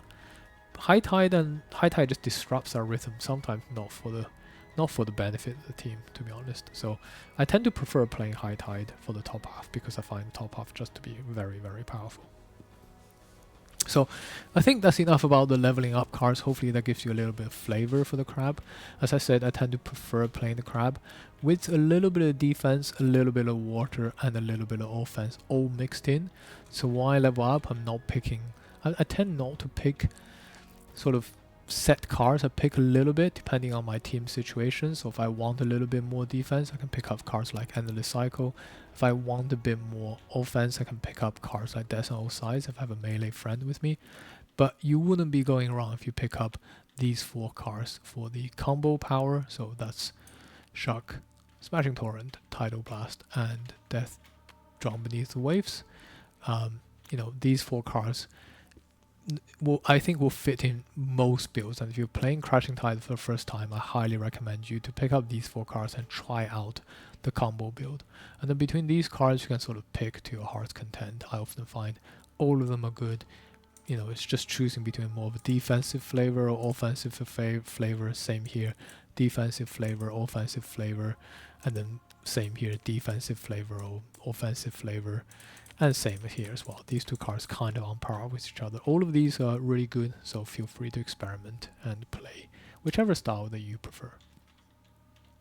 Okay, enough about leveling ups, and let's take a look at the perk deck then. The crab has a massive perk deck, just like the crab itself. 33 cards in here, 10 of which are rolling, so your effective deck size is 23. Of course, with the way the advantage rules work in Frosthaven, if your second card you draw is a rolling, you effectively stop there. So your deck does feel a lot bigger than 23 cards when you're playing with Aquatic Predator. But that's okay because, you know, most of your cards are decent, I would say. The -2 and -1 and the mist that live in your deck doesn't feel that bad when you have Strengthen permanently most of the time on a higher level crab. So whilst for most characters I would diss the fact that you have a -2 and -1 in your deck, for the crab I actually don't mind it too much. Of the perks that you like to pick first, I tend to remove the -1s first just to get more consistency. Sometimes I pick up these in the hope that, you know, I get to do like a double stun with Smashing Torrent more often, but a lot of times it doesn't pay out as much as I would like to. So I would definitely pick these. Definitely prioritize in picking these targets, but like I said, don't bank on them from happening because your deck is just massive. And then typically I would pick up these 0 replacement because I quite like having these rolling shows into my deck. And then the rest of it is just pick to your heart's content. I tend to pick up these more defensive, these 3 first, and then between these and these is more about, do I need the healing or do I need the damage? I sometimes do a mixture of 50-50. I will say though, if you're trying to do the solo scenario, the +1 healing rolling modifier is actually really, really helpful. So if you are trying the crab solo scenario, maybe lean towards picking these things up before these guys. I think overall the crab has a decent attack modifier deck. It's not the most amazing, but it does do enough, and it has enough of interesting pickup like these and these that you can play towards. Especially with your permanent strengthening, you get to see more of your deck than some of the other characters, and yeah, I find as a result the crab's deck tends to be pretty decent on attacking and pretty decent on defending as well. In terms of your non-attack modifier perks, let's have a look at them. I think I talked about them already. I tend to pick up Curl Up first, just because you want to be long resting most of the time, right? You can't really afford to lose Overwhelming Wave when you short rest, so you encourage long rest, and Curl Up makes you want to long rest even more. The extra shield is fantastic. It means that you happily run up to the enemy on long rest, unlike some of the other characters. Resilient Shell I talked about a little bit, and Feeble is kind of annoying for the crab because you tend to be wearing a lot of armor. And maybe we can have a quick look at the item choices. I don't think there's anything too surprising here. Power Potion and Frenzy Potion I talked about already in the context of the combo. The rest of the time you just want to be wearing armor, especially Crude Helmet. You don't really want to be critted. I think one thing the crab doesn't like with this shield, heavy emphasis on cumulative shield, is getting critted in the face and therefore bypassing basically all of your shield. So Crude Helmet tends to be a pickup that's very important, I find, for the crab. And then otherwise just pick up things that gives you extra shield so you can add even more cumulative shield against attacks. Hand-wise, I think just something like a heavy sword and a shield will be decent. I don't think there's anything too fancy here. And then finally, in terms of movement, having something that allows you to ignore difficult terrain, whether it's jump boots or whether it's maybe sturdy boots, I find to be useful because you tend to lay a little bit of water even in a 4-player game, and the ability to bypass those water yourself. I mean, you don't really want to be stuck behind your own water, right? I mean, that's just embarrassing for the crab. So, because of the fact that you're picking all of these long rest items, having resilient shells is just really good because you really don't want to be disabled from using those options. And yeah, this is a good pickup, I find. And finally, Aquatic Predator. I think I talked about this enough already, so I won't talk about this anymore. Okay, what else to say? Let's check out the Masteries then. Masteries, number 1, never suffer damage from attacks and be targeted by at least 5 attacks. I mean, I think that's just very easy. You can just burn cards. Just play a short scenario with your team. Tell them you want to do this. Shield up. Hopefully you don't take too much damage. And then, yeah, if you do take damage, just burn cards. You have 12 cards. You won't be very effective after you've burned 5 cards, but at least you've got your Mastery down. And this is a pretty easy one to do. Second one, at the start of each of your rests, have more active tide than cards in your discard pile. Again, this is fairly easy. If you think about how that might work, round 1 you play these 2, you have 2 cards in your active pile, you have 0 cards in your discard. Round 3, you just need to play at least 1 tide out of your 3 cards, then you have 2 in the discard pile, 3 in the tides, right? And then round 3, you just repeat that process again. If you play at least 2 tides, because this is have more active, not more or equal to. So if you play 2 tides, then you have 5 tides. You have 3 in the discard pile, and if you just continue that process, it's quite easy as long as you keep on deploying tides to get the second one done. And I find often I get the second one done almost right away when I roll a Crashing Tide. So in a way, the Crashing Tide has a slight boost comparing to characters like the Bone Shaper. Though your Mastery is actually quite easy to do, and you can quite easily get your triple perk even ticked very early if you wanted to, but most often I find these just go into improving the deck in general and improving the effectiveness of your Crashing Tide. Okay, I think I talked enough about the Crashing Tide now. Hopefully that gives you the right amount of flavor. I mean, enhancement is a bit of an odd one because Crashing Tide, the cards you want to play at level 1 like Overwhelming Wave and Sharp Chitin, there isn't any way to enhance them because you want to be playing these for the top and the bottom. Like I said, I wish there was like an extra element dot you can add here. That would be great. You can't enhance Pressing Force, unfortunately.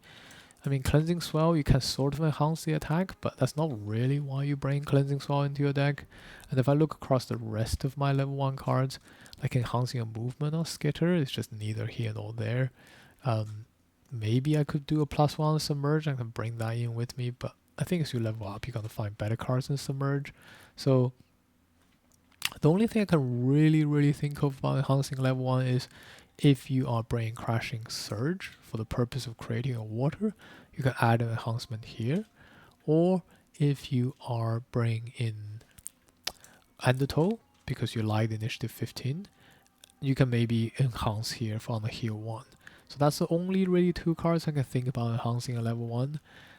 Which is kind of a shame, because I find that often when I play Crashing Tide, I just have no real outlet for my enhancement. Of course, you can always save up for a big enhancement. So for example, like extra enhancement here on Twilight Grasp. I mean, objectively, that would be amazing. But it is a level 6 multi-target card. It's going to cost you quite a lot of money. But of course, if you can do that, then fantastic. And equally, enhancing something like the bottom of Ebb and Flow, or the top half of High Tide, the bottom half of Low Tide, right? All of these are great enhancement, but they're just really expensive. So if you're thinking about enhancement and you're not sure what to do, I tend to say either save up your gold for big enhancement, or maybe just do a little enhancement here, but don't feel like you have to bring these cards into every single scenario. The solo mission for the Crashing Tide is doable on +3 difficulty. I have done it before, but you need quite a bit of RNG to be on your side, plus a fully equipped crab. So I have not done it yet on my latest campaign because I'm still waiting on some unlocks. Maybe I'll get there before Crashing Tide retires, who knows. But yeah, it's a very, very difficult one. Okay, so hopefully that gave you enough information about the Crashing Tide. So my final words on Crashing Tide, well, use your shell to protect your friends, use your big claws to do damage, and also just be a very brave Crashing Tide. Create some water, jump in front of enemy, and splash around a little bit, put mud all over their faces, and yeah, have a great time playing the Crashing Tide. There it is. Thank you very much, and I'll see you guys again next time. Goodbye.